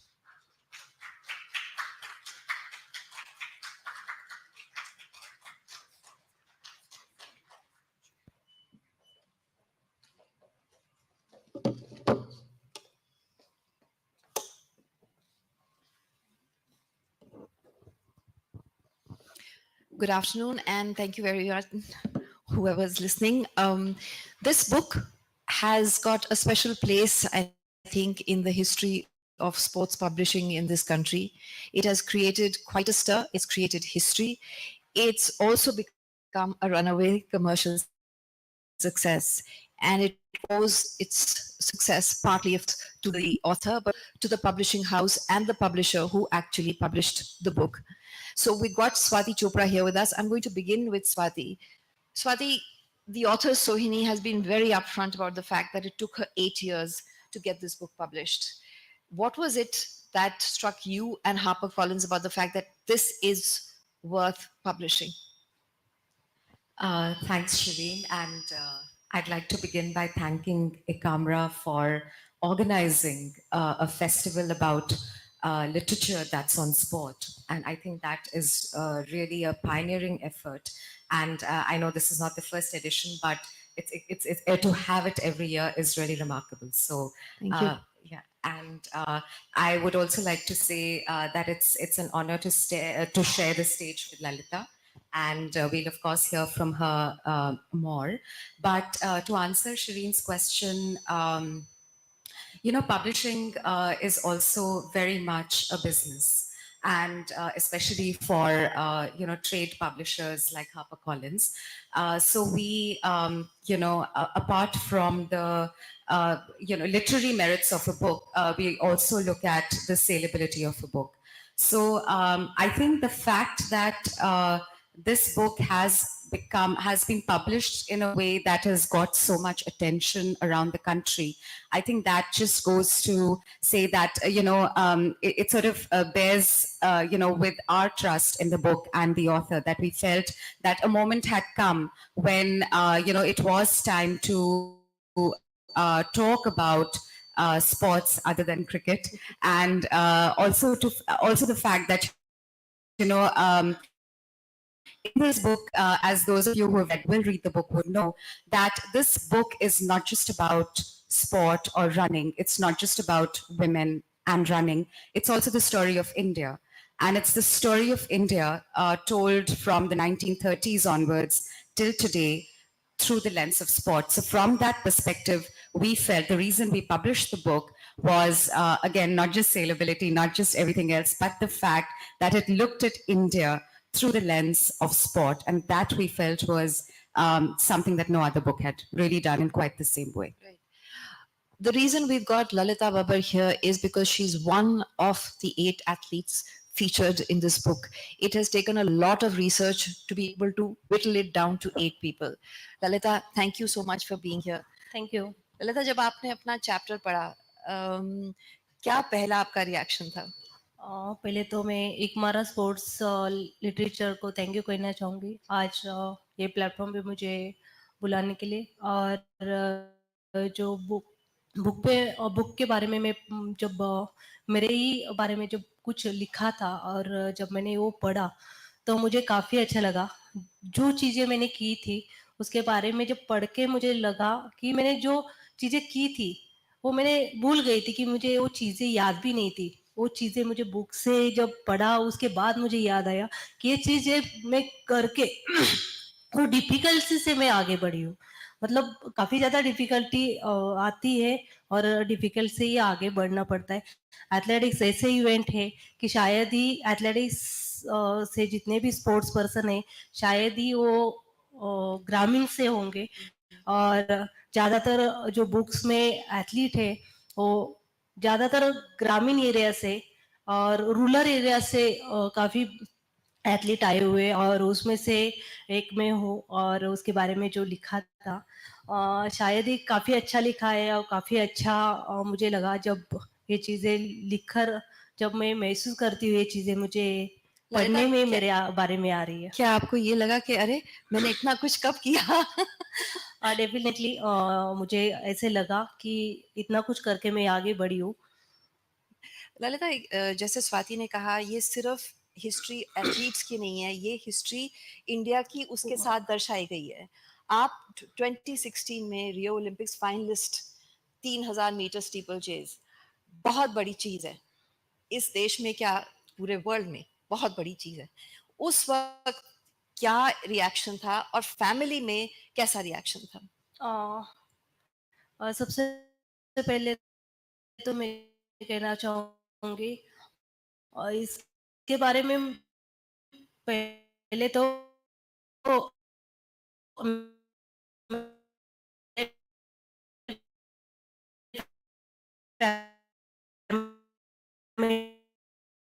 मैं किसी को पता नहीं था कि मैं हो गई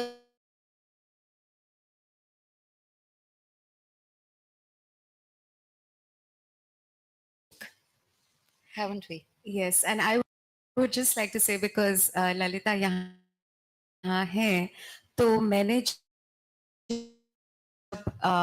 चैप्टर पढ़ा तो इस इतना पावरफुल आपकी स्टोरी है Lalita. Not just because of your achievements and because what you did as an athlete, but what you did as a woman and what you did as one who will read the book will come to know that इनके गांव में सड़क इनकी वजह से बनी। आप वो थोड़ा हमें बताना चाहेंगी एक छोटा सा एनेक्डोट? डेफिनेटली सॉरी लेकिन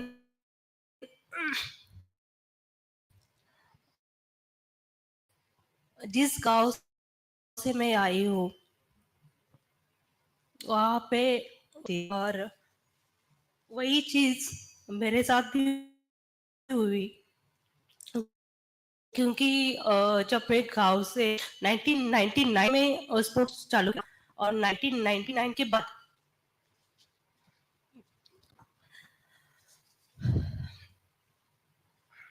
1999 के बाद जब मैंने स्पोर्ट्स से आगे बढ़ना मेरे लिए एक लड़की के दौर पर काफी बड़ी बात थी।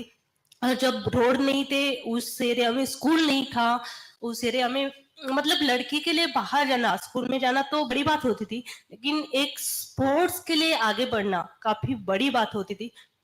और वहां पे कोई स्पोर्ट्स पर्सन नहीं था, वहां पे कोई 10 से कभी आगे नहीं बढ़ा, मतलब 10th स्टैंडर्ड तक ही वो कोई लड़की को पढ़ाते थे।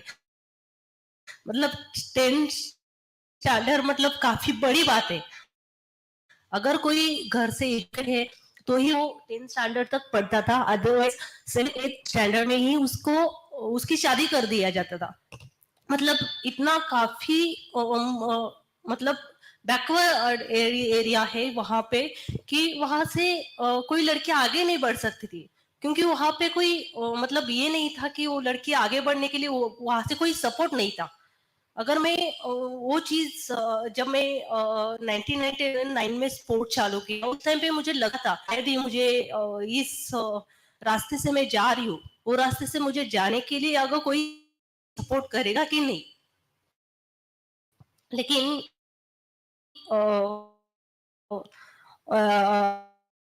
मैं काफी जिद्दी थी, क्योंकि मुझे जो मैंने रास्ता चुना था वो रास्ते से यहाँ तक पहुंच नहीं पाती, और जो मेरे यंग जनरेशन है, यंग लड़कियां है, उसको शायद ही ये रास्ता मिल नहीं पाता, क्योंकि कोई ना कोई वहां उस रास्ते से जाना पड़ता। क्योंकि अगर कोई भी लड़की उस रास्ते से नहीं जाती, या तो कोई अलग अलग रास्ते, आज मैं स्पोर्ट्स से गई, अगर अदर कोई एजुकेशन से जाए, कोई ना कोई उस रास्ते से जाना चाहिए था।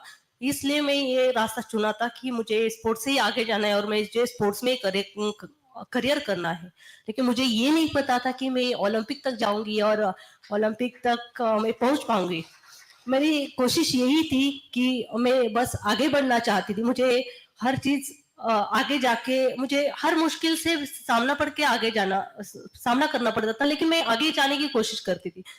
और एजुकेशन के बारे में जब मुझे ये करना था तो घर वाले हमेशा 8-9 स्टैंडर्ड हो गया, 10 स्टैंडर्ड तक मुझे जाना था। 10 स्टैंडर्ड तक मैं स्पोर्ट्स के लिए पूरी कोशिश, पूरा फोर्स से मैं निकली, लेकिन 10 स्टैंडर्ड था और काफी लोग जैसे ही मेरा गांव था और मैं गांव से भी दूर रहती थी, जहाँ पे मेरा खेत है और खेत में मैं रहती थी।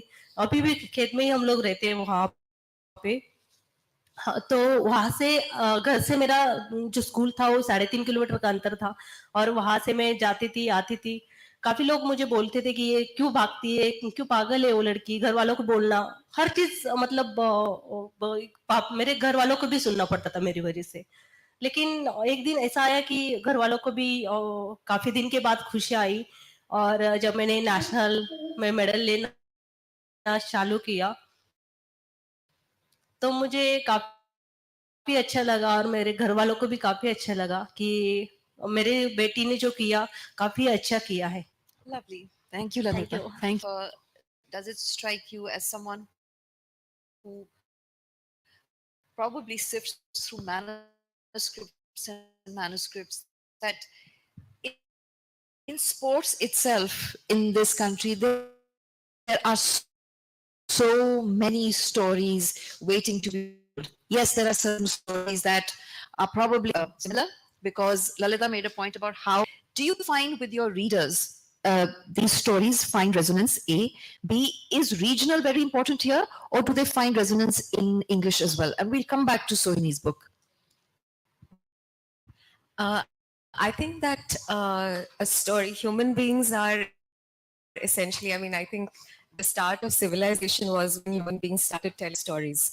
And I think that the stories that resonate the most with us are the ones that touch our hearts.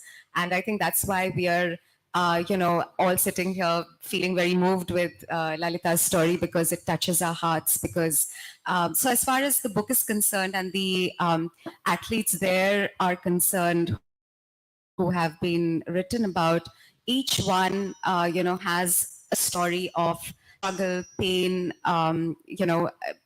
sort of all at all levels. And, it's not just physical pain, although physical pain is a huge part of being an athlete. And Lalita knows that better than us, because a huge part of the chapter about her is how she dealt with an injury in for her, while running for her final, for the at the Olympic final. But to answer your question, I think that stories that touch our hearts can be very simple, and they can be very simply told, but if they have a kernel of truth in them, and if they resonate with us, if they show us something about ourselves, that we cannot help but be moved by them.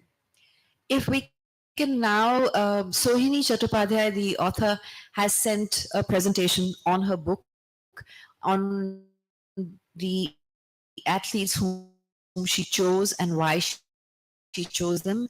If we could play that presentation now, and Swati can take us through it. I think our switch.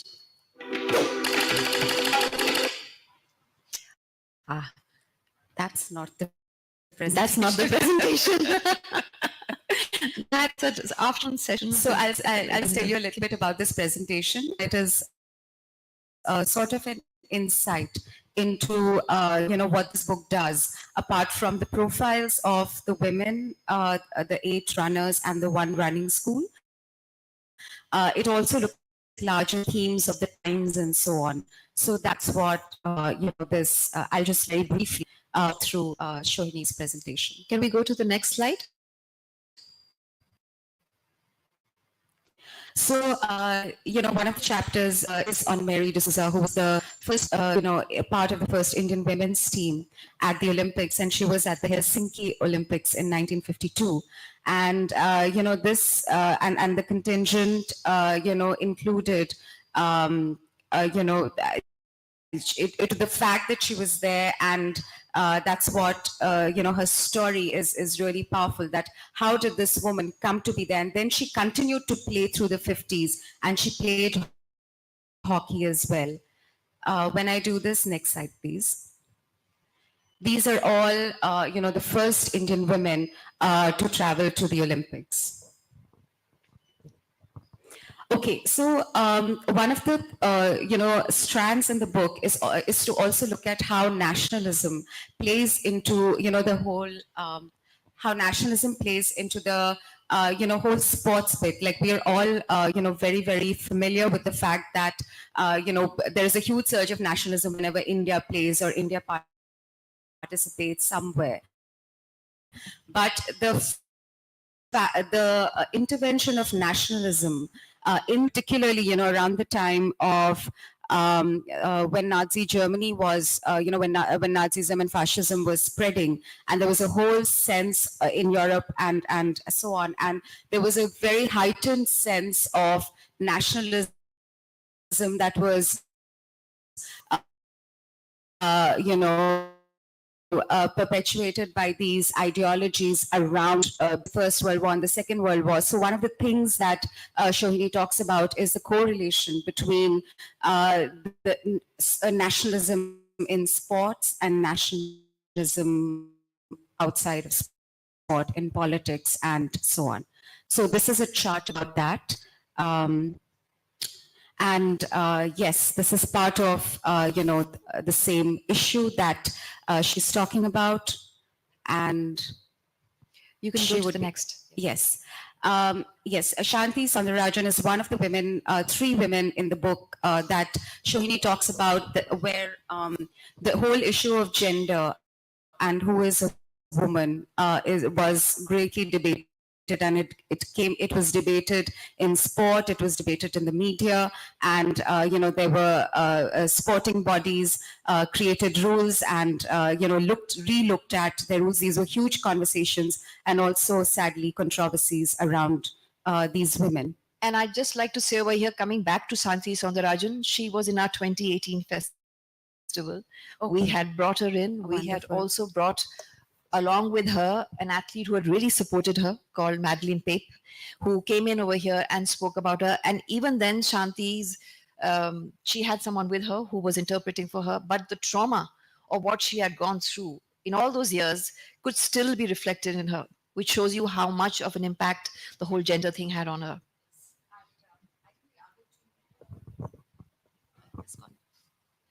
And same with, Pinky Pramanik and to an extent Duti also, who are the other 2 women who are part of the book as well.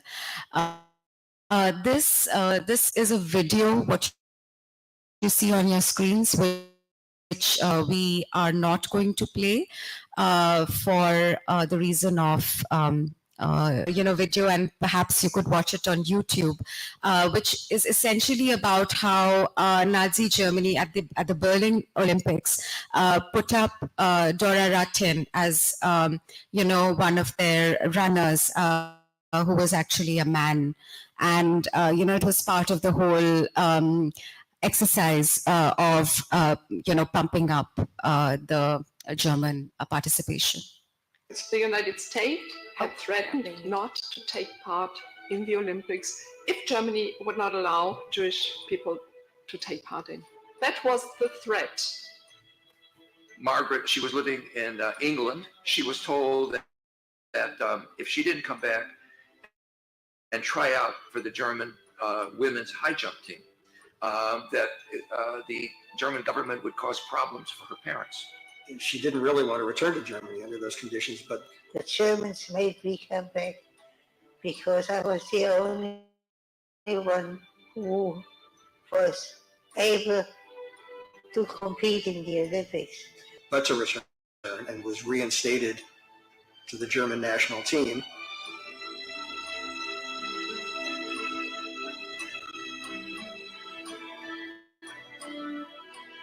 I think most scholars agree that it was a little bit of a setup.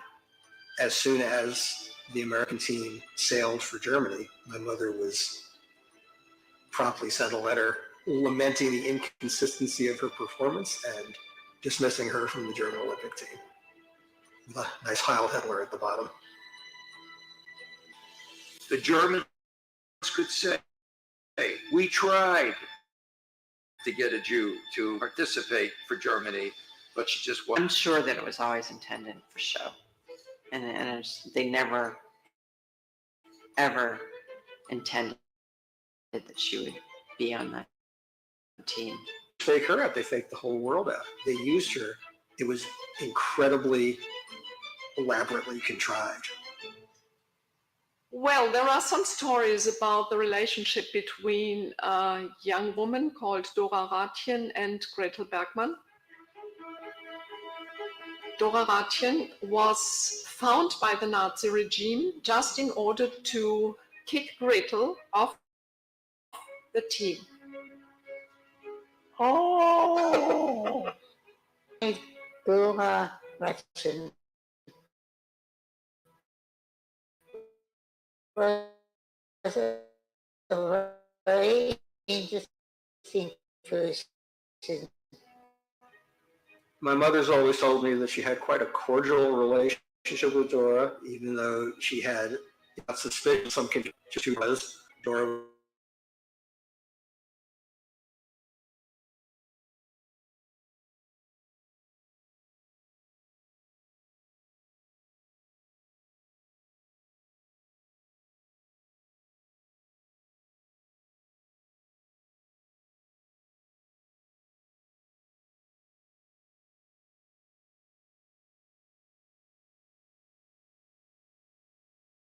Dora Ratjen, Deutschland. There's been so much speculation about whether Dora was a man or Dora was gender ambiguous, but the fact is the Germans knew.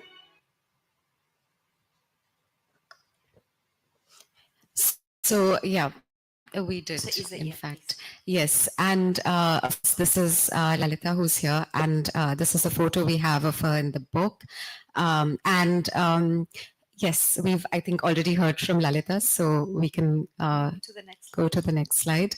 This is actually the author, Shohini, and her running shoes, because the way that she actually started working on this book was because she became interested in running herself as a way of dealing with the grief of losing her grandmother. So I think this very, very personal connection that Shohini brings to the book adds to, I think, draws us into the story and adds to the narrative very well. And incidentally, in Forrest Gump, which is, if you've seen the film, it's a lot of it has to do with running. Yes, yes. Yes, this slide is, of course, looking at snapshots from different films where sport has featured in the last few years.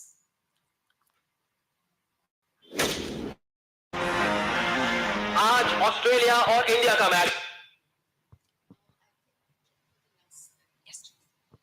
Sorry, this last slide actually is very interesting, and I, I should talk about it. This is Ela Mitra, who was a runner in the 30s and 40s, and she would have gone to the 1940 Olympics had they not been cancelled on account of the Second World War. And you can see these are all her trophies that are arrayed around her, and her chapter is really is a very, very profound chapter and one of my favorites in the book, and you must read her story to know why.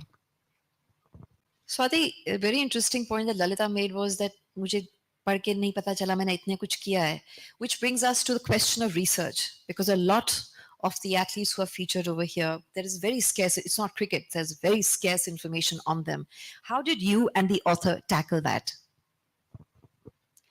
Thanks. It's really the author, actually, because she did the research, she did the interviews, she spent time with you also, Lalita, and she talks about that. And wherever possible, she met the subjects and spent time with with them. And wherever it was not possible, she, interviewed, people that were whoever that she could. She looked at several archival stories, because a lot of the sporting achievements were present in the form of newspaper reports. But for example, Ela Mitra, the woman you see here, she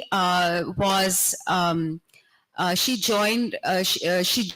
joined a peasant revolt movement, and her family was she was married into a zamindar family, and her village went into East Pakistan after partition, which is now Bangladesh. And she and her husband joined a peasant revolt, actually, and for many years she was a revolt leader, and she was captured by the police and tortured in jail.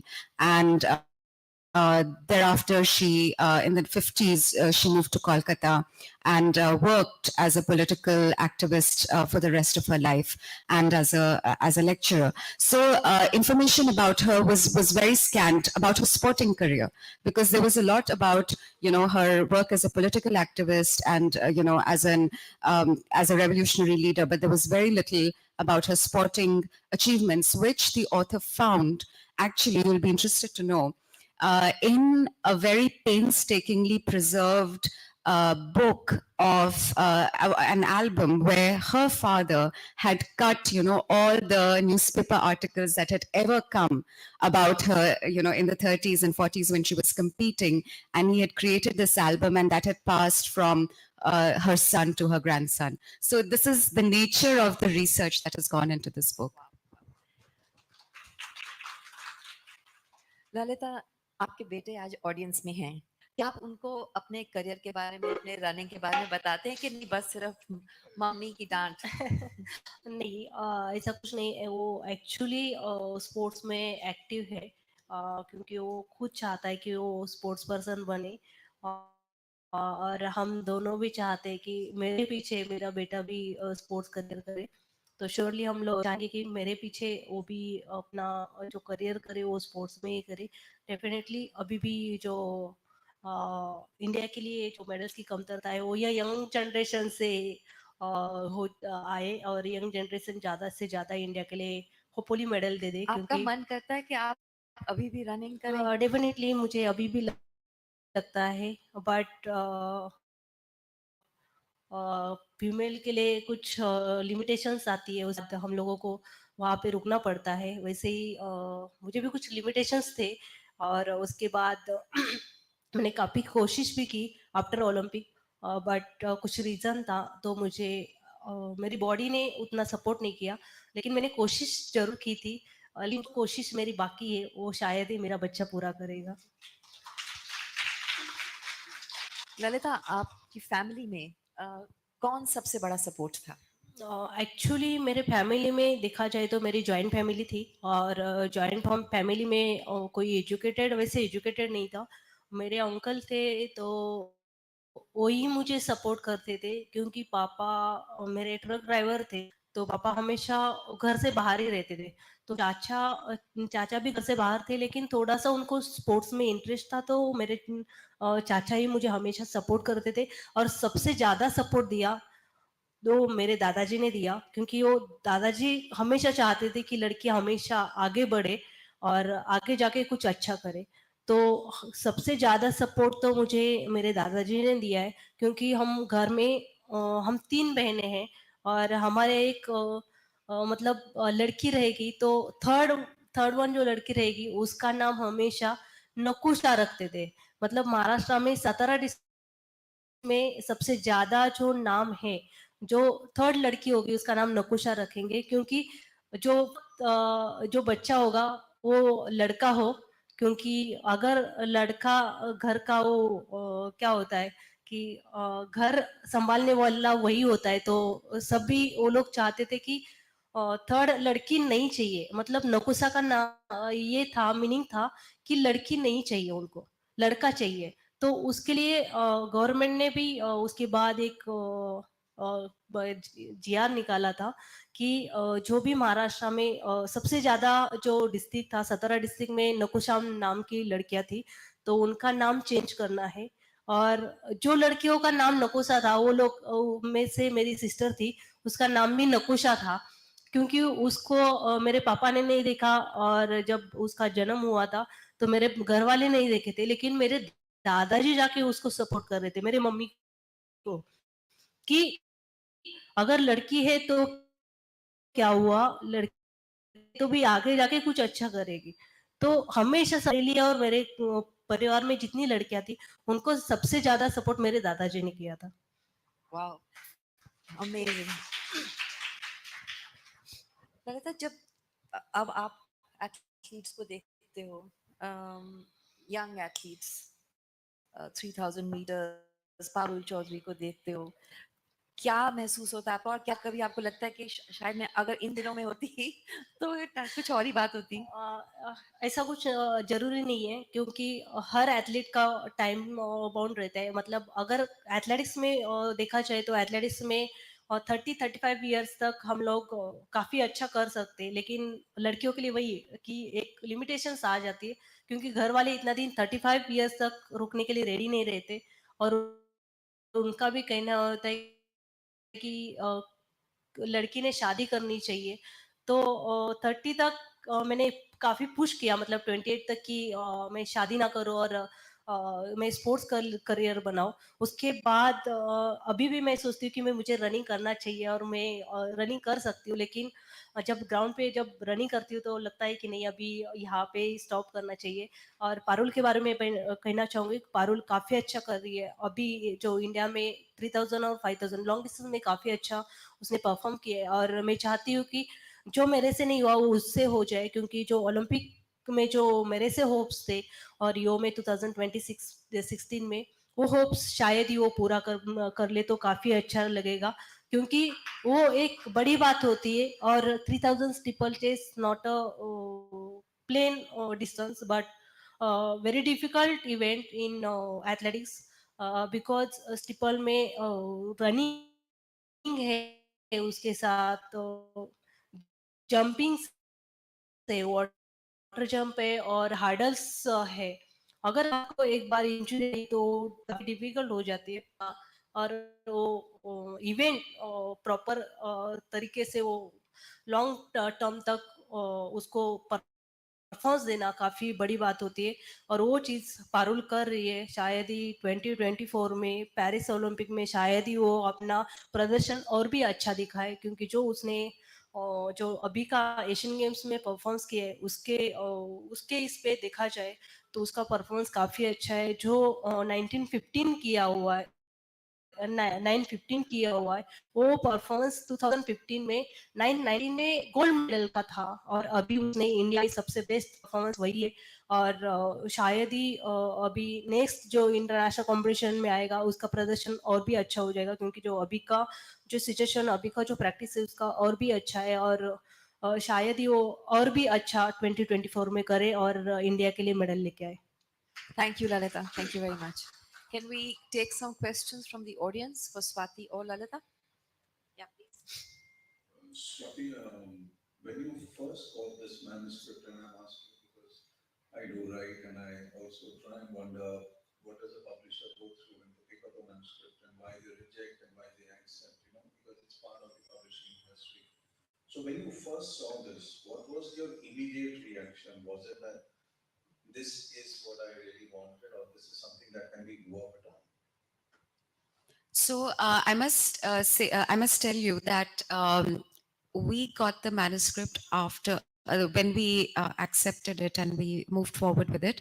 Shoini had received a New India Foundation grant for completing her work on this book. She'd already started it earlier, but I think the final writing and the fine tuning and so on that she did was during the time that she spent as a New India Foundation fellow.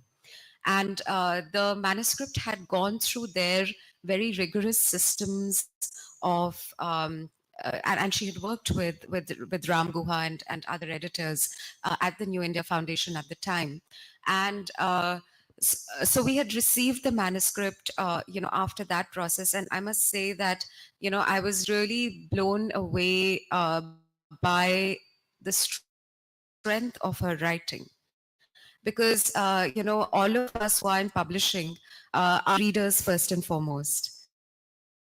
And and for us, the strongest aspect that if we pick it up and in very simple layman terms, there are lots of other considerations, and I don't want to simplify the processes that we have, but just to say that if I pick up or any of us picks up a manuscript and it's so compellingly written that you're just completely drawn into the stories that you're being told, then that is absolutely, you must publish that book.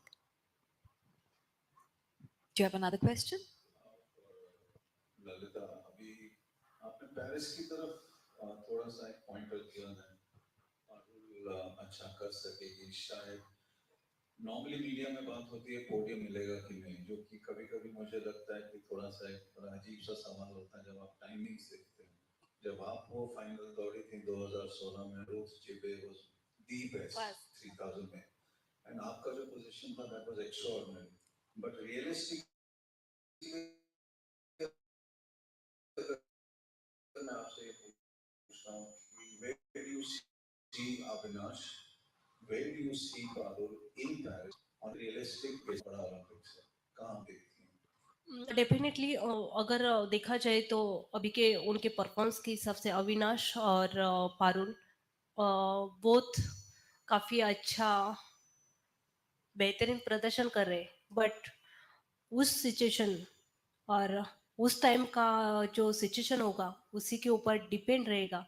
क्योंकि अभी जैसे 2016 में जो मेरा final का आपने ये कहा, लेकिन जब मेरा हिट हुआ था और 4 हिट था हमारा स्टिपल का, और उसमें सबसे फास्टेस्ट हिट था वो हमारा ही था। उसमें से हम लोग 5 एथलीट थे, उनका टाइमिंग और 3rd हिट और 4th हिट का टाइमिंग जो था, फर्स्ट का जो टाइमिंग था वो मेरा 4th का टाइमिंग था। तो बेसिकली वहाँ पे हम लोग ये नहीं कह सकते हैं कि उस टाइम पे रेस के ऊपर डिपेंड रहेगा कि वो रेस क्या जाती है, और रेस के ऊपर जैसे ही हिट होगा, हिट का जो टाइमिंग है उसी बेसिस पे फाइनल होगी।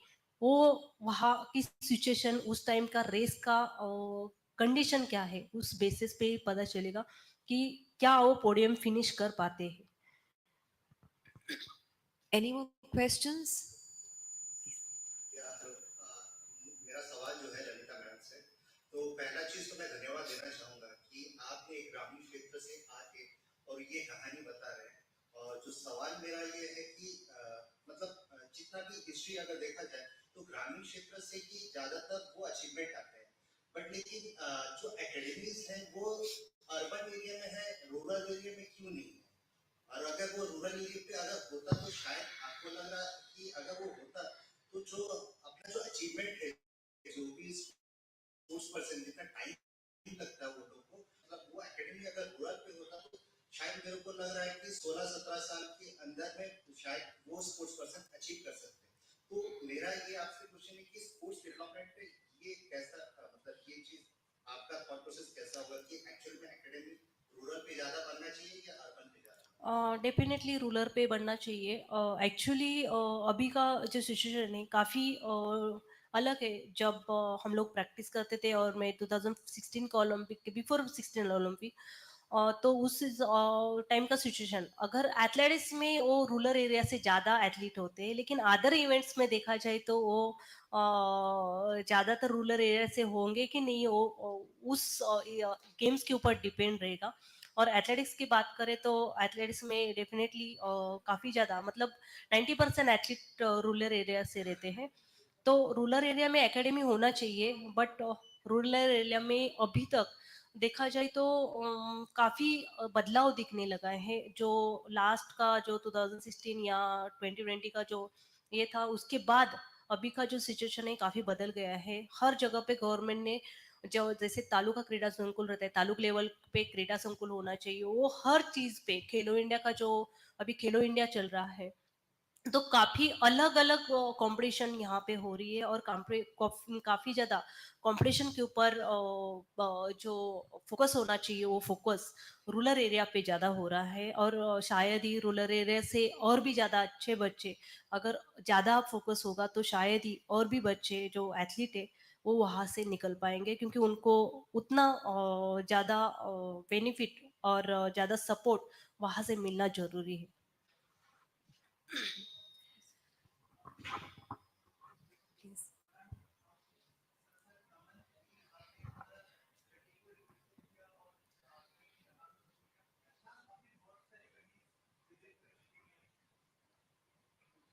सॉरी मैम, आप बहुत सारे कंट्रीज विजिट कर चुके हैं और वहाँ पे आपने आप इंफ्रास्ट्रक्चर भी देख चुके हैं। तो कौन सा कंट्री जो है आपका विजिट के दौरान आपको सबसे पसंद आया? और इंडियन गवर्नमेंट, हमारी गवर्नमेंट क्या उसमें मतलब इम्प्लीमेंट कर सकते हैं वो बेस्ट प्रैक्टिस? डेफिनेटली जो अदर कंट्री का और इंडिया का सिचुएशन देखा जाए अभी भी उतना अच्छा नहीं है, क्योंकि वहाँ पे अभी भी एथलेटिक्स को जो बदलाव होना चाहिए उतना बदलाव नहीं दिख रहा है। क्योंकि एथलेटिक्स में ह- हर जगह पे हर सिटी में एक स्टेडियम होना चाहिए जहाँ पे अभी तक जो अपना कंपटीशन ट्रैक होता है वो कंपटीशन ट्रैक अभी तक यहाँ पे अवेलेबल नहीं है। जैसे कि जो मोंडा ट्रैक होता है जो हम लोग कंपटीशन करते हैं अदर कंट्रीज, होना चाहिए जिस इवेंट के लिए जिस हम लोग पार्टिसिपेशन करते हैं वहाँ पे जिस ग्राउंड में, तो वो इवेंट जहाँ पे हम लोग प्रैक्टिस किया और जिस ट्रैक पे हम लोग प्रैक्टिस करते हैं उसका बेनिफिट ज़्यादा होगा। तो मैं यही कहना चाहूँगी और भी ज़्यादा ज़रूरत है फैसिलिटी इम्प्रूव करने की, क्योंकि अभी जो शायद गवर्नमेंट ने काफ़ी अच्छा इम्प्रूवमेंट किया है, लेकिन और भी अच्छा इम्प्रूवमेंट एथलेटिक्स होना चाहिए। क्योंकि जब तक एथलेटिक्स में इम्प्रूवमेंट नहीं होगा तब तक परफॉर्मेंस के ऊपर जो बदलाव होगा वो दिखेगा नहीं।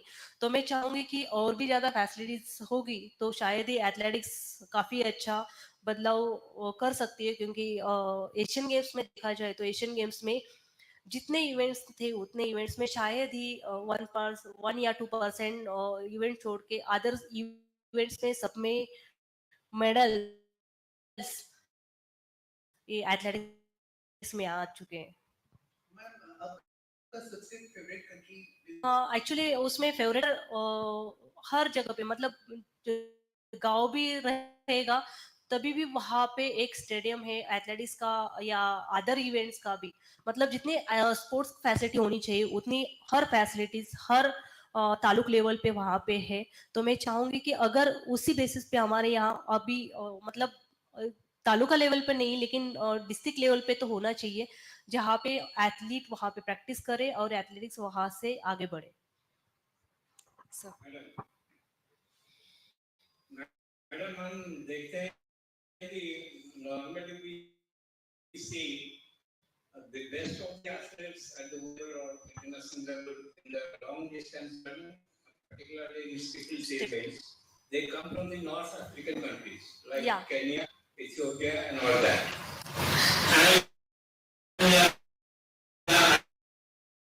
And we have these conditions like topography is same to some atmosphere and the hill terrains. They are all available in our country. And the build also, similar kind of build we have our athletes have. But why we are not able to compete with them? They are African athletes in this long distance. Actually, this is genetic. Because Kenyans Ethiopians वो genetic है क्योंकि वहाँ का जो altitude है high altitude वो high altitude पे basically वो स्टार्टिंग से मतलब छोटे जनरेशन से ही वो लोगों का प्रैक्टिस जो होता है हाई एटीट्यूड पे होता है. अगर हम लोग हाई एटीट्यूड पे रहेंगे, जैसे हम लोगों ने मैं जब रियो ओलंपिक खेली थी उससे पहले हम लोगों का जो इतना भी प्रैक्टिस था वो हम लोगों ने हाई एटीट्यूड पे किया था. तो हाई एटीट्यूड से जब प्रैक्टिस करके हम लोग सी लेवल पे ग्राउंड पे जब कंपटीशन करेंगे डेफिनेटली उसमें भी बदलाव तो दिखता है. तो वही एक्चुअली उनके साथ होता है क्योंकि जब वो लोग प्रैक्टिस करते हैं तो केनिया इथोपिया में हम लोग खुद वहाँ पे जाके प्रैक्टिस किया है केनिया इथोपिया में. तो उनका वहाँ पे बेसिकली एक ट्रैक रहेगा और आदर जो है हिली एरिया में प्रैक्टिस करते हैं, हाई एल्टीट्यूड पे प्रैक्टिस करते हैं, तो उसका बदलाव हमेशा सी लेवल पे दिखता है. तो उनका जेनेटिक है वो चीजें. All right, sure, please go ahead. जिस आपसे एक बात पूछनी थी कि जब आपने इंफ्रास्ट्रक्चर की बात की, हम देख रहे हैं इस स्टेट में कहीं पर भी मतलब इंडिया में इंफ्रास्ट्रक्चर बढ़ते जा रहा है, बट एक एथलीट को लेके कितनी बार governments SAI even Athletics Federation of India how many times वो एक एथलीट के साथ बैठ के ये पूछते हैं कि आपको क्या इंफ्रास्ट्रक्चर डेफिनेटली जब हम लोग कैंप में रहते जितने भी गुड एथलीट है वो हमेशा कैंप में रहते हैं. जैसे कि हमारा कैंप बैंगलोर में लगता है, पटियाला, ऊटी में लॉन्ग डिस्टेंस ऊटी या धर्मशाला में लगता है, और कलकत्ता में भी बहुत सारे कैंप लगते हैं, त्रिवेंद्रम में भी लगते हैं. तो जो जितने अच्छे एथलीट है वहाँ पे रहते तो उनको पूछा जाता है कि क्या और फैसिलिटी चाहिए, क्या इम्प्रूवमेंट चाहिए होता है. क्योंकि जब अभी का सिचुएशन जो 2016 में जब मैंने प्रैक्टिस करती थी उस टाइम का सिचुएशन देखा जाए तो काफी इम्प्रूवमेंट अभी दिख रही है. क्योंकि जो इम्प्रूवमेंट है वो सब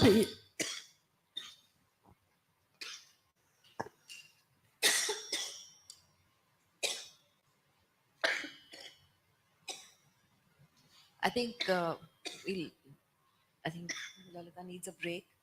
I got the gist of the answer. So, uh, Raj has also got a question, but I think we'll just let Lalita settle down a bit. I think she's having a bit of a weather change, shayad na?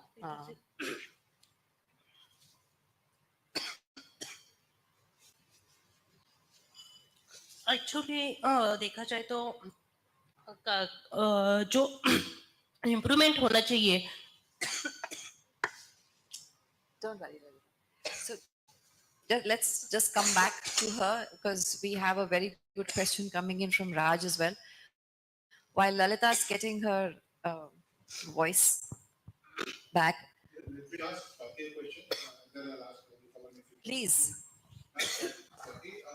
Tell us how easy was it to identify the innate athletes along with Soini? Were you happy with the choice, or did you want changes? How did it go? Tell us a little bit of the secret negotiation that you had with all. No, there was no negotiation. So many women athletes who have done well. Kamaljit Sandhu, for example, the first woman to win an Asian Games medal, gold in fact.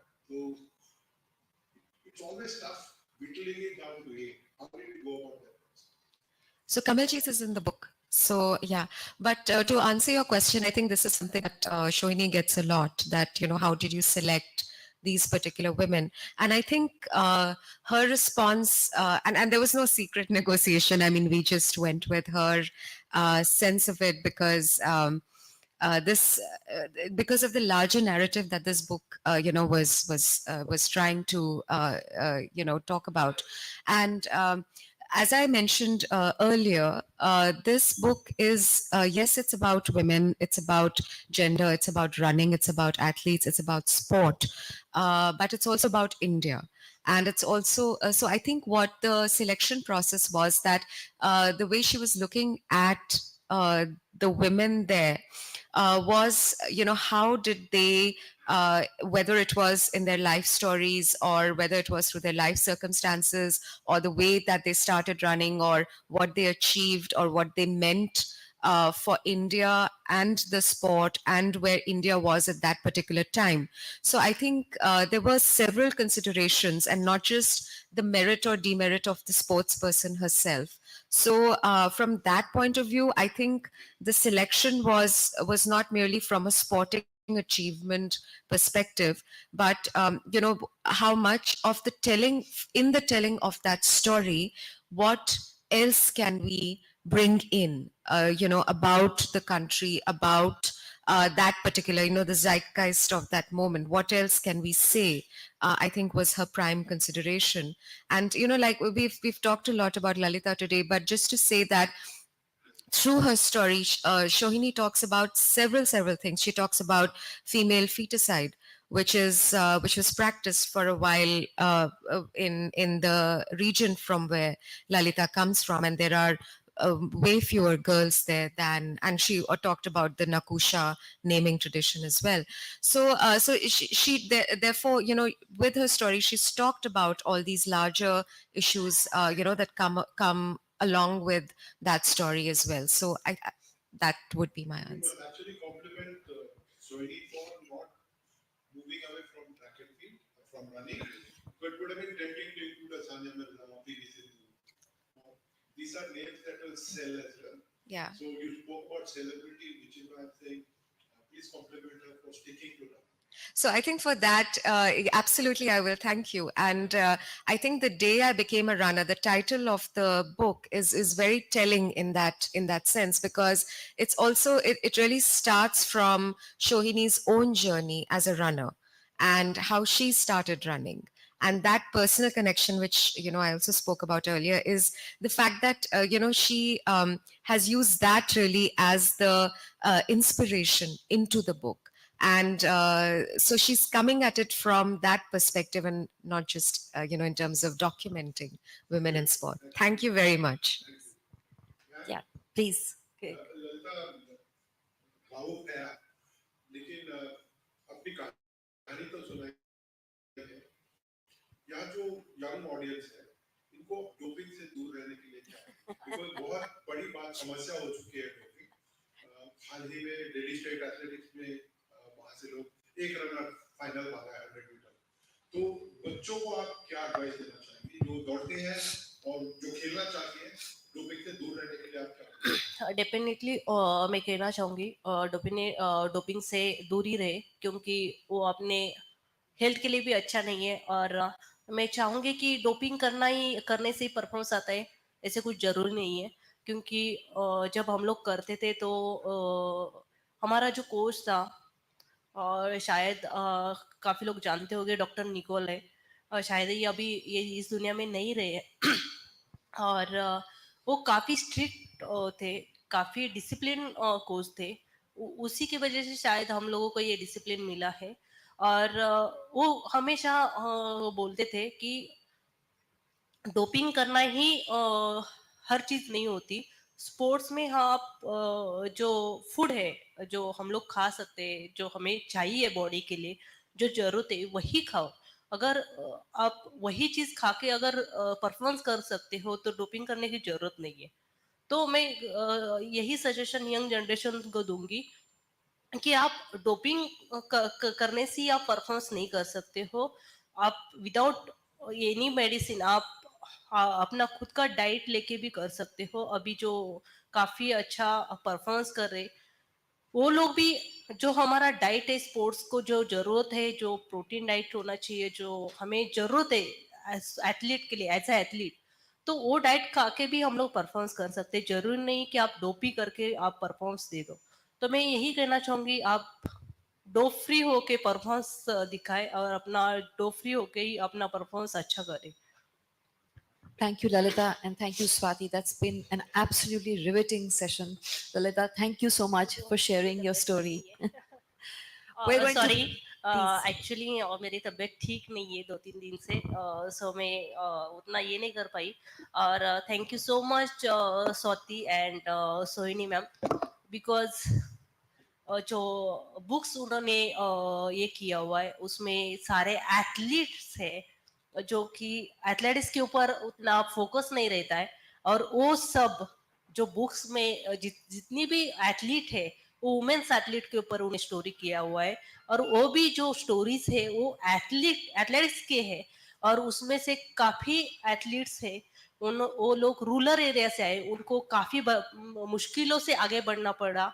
और वो book अगर आप पढ़ेंगे शायद ही उसमें से काफी young generation expire होगी, और वो एक्सपिरेशन लेके आगे बढ़ेगी। शायद ही ये बुक का, शायद ही यंग जनरेशन को काफी अच्छा मोटिवेशन मिलेगा। Thanks to Swati and Soini. Thank you very much. Thank you. We're going to break for lunch, but at 2 o'clock we've got some great sessions. We've got the Italian author Piero Trellini. We've got Daniel Tribe talking on his book on Jan Ulrich. We've got a great session with Gaurav Gala and the FC Goa CEO on his book Awakening the Blue Tigers. And then we've got another session on the potential of multi-million-dollar leagues. Thank you. Sure. Thank you so much. Quickly, we'd like to extend a small token of appreciation. I'll request our moderator and our panelists to please remain on stage.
Thank you so much once again, audience. Salve a tutti, This session sono was davvero very, very onorato per il engaging. vostro आप invito, सबको conosco il vostro मैं paese, शुक्रिया lo कहना amo चाहूंगी. e With pertanto this, we'd sono like to break for immensamente lunch. felice di I request all of trovarmi you to davanti a kindly voi, anche se assemble in the auditorium by 5 p.m.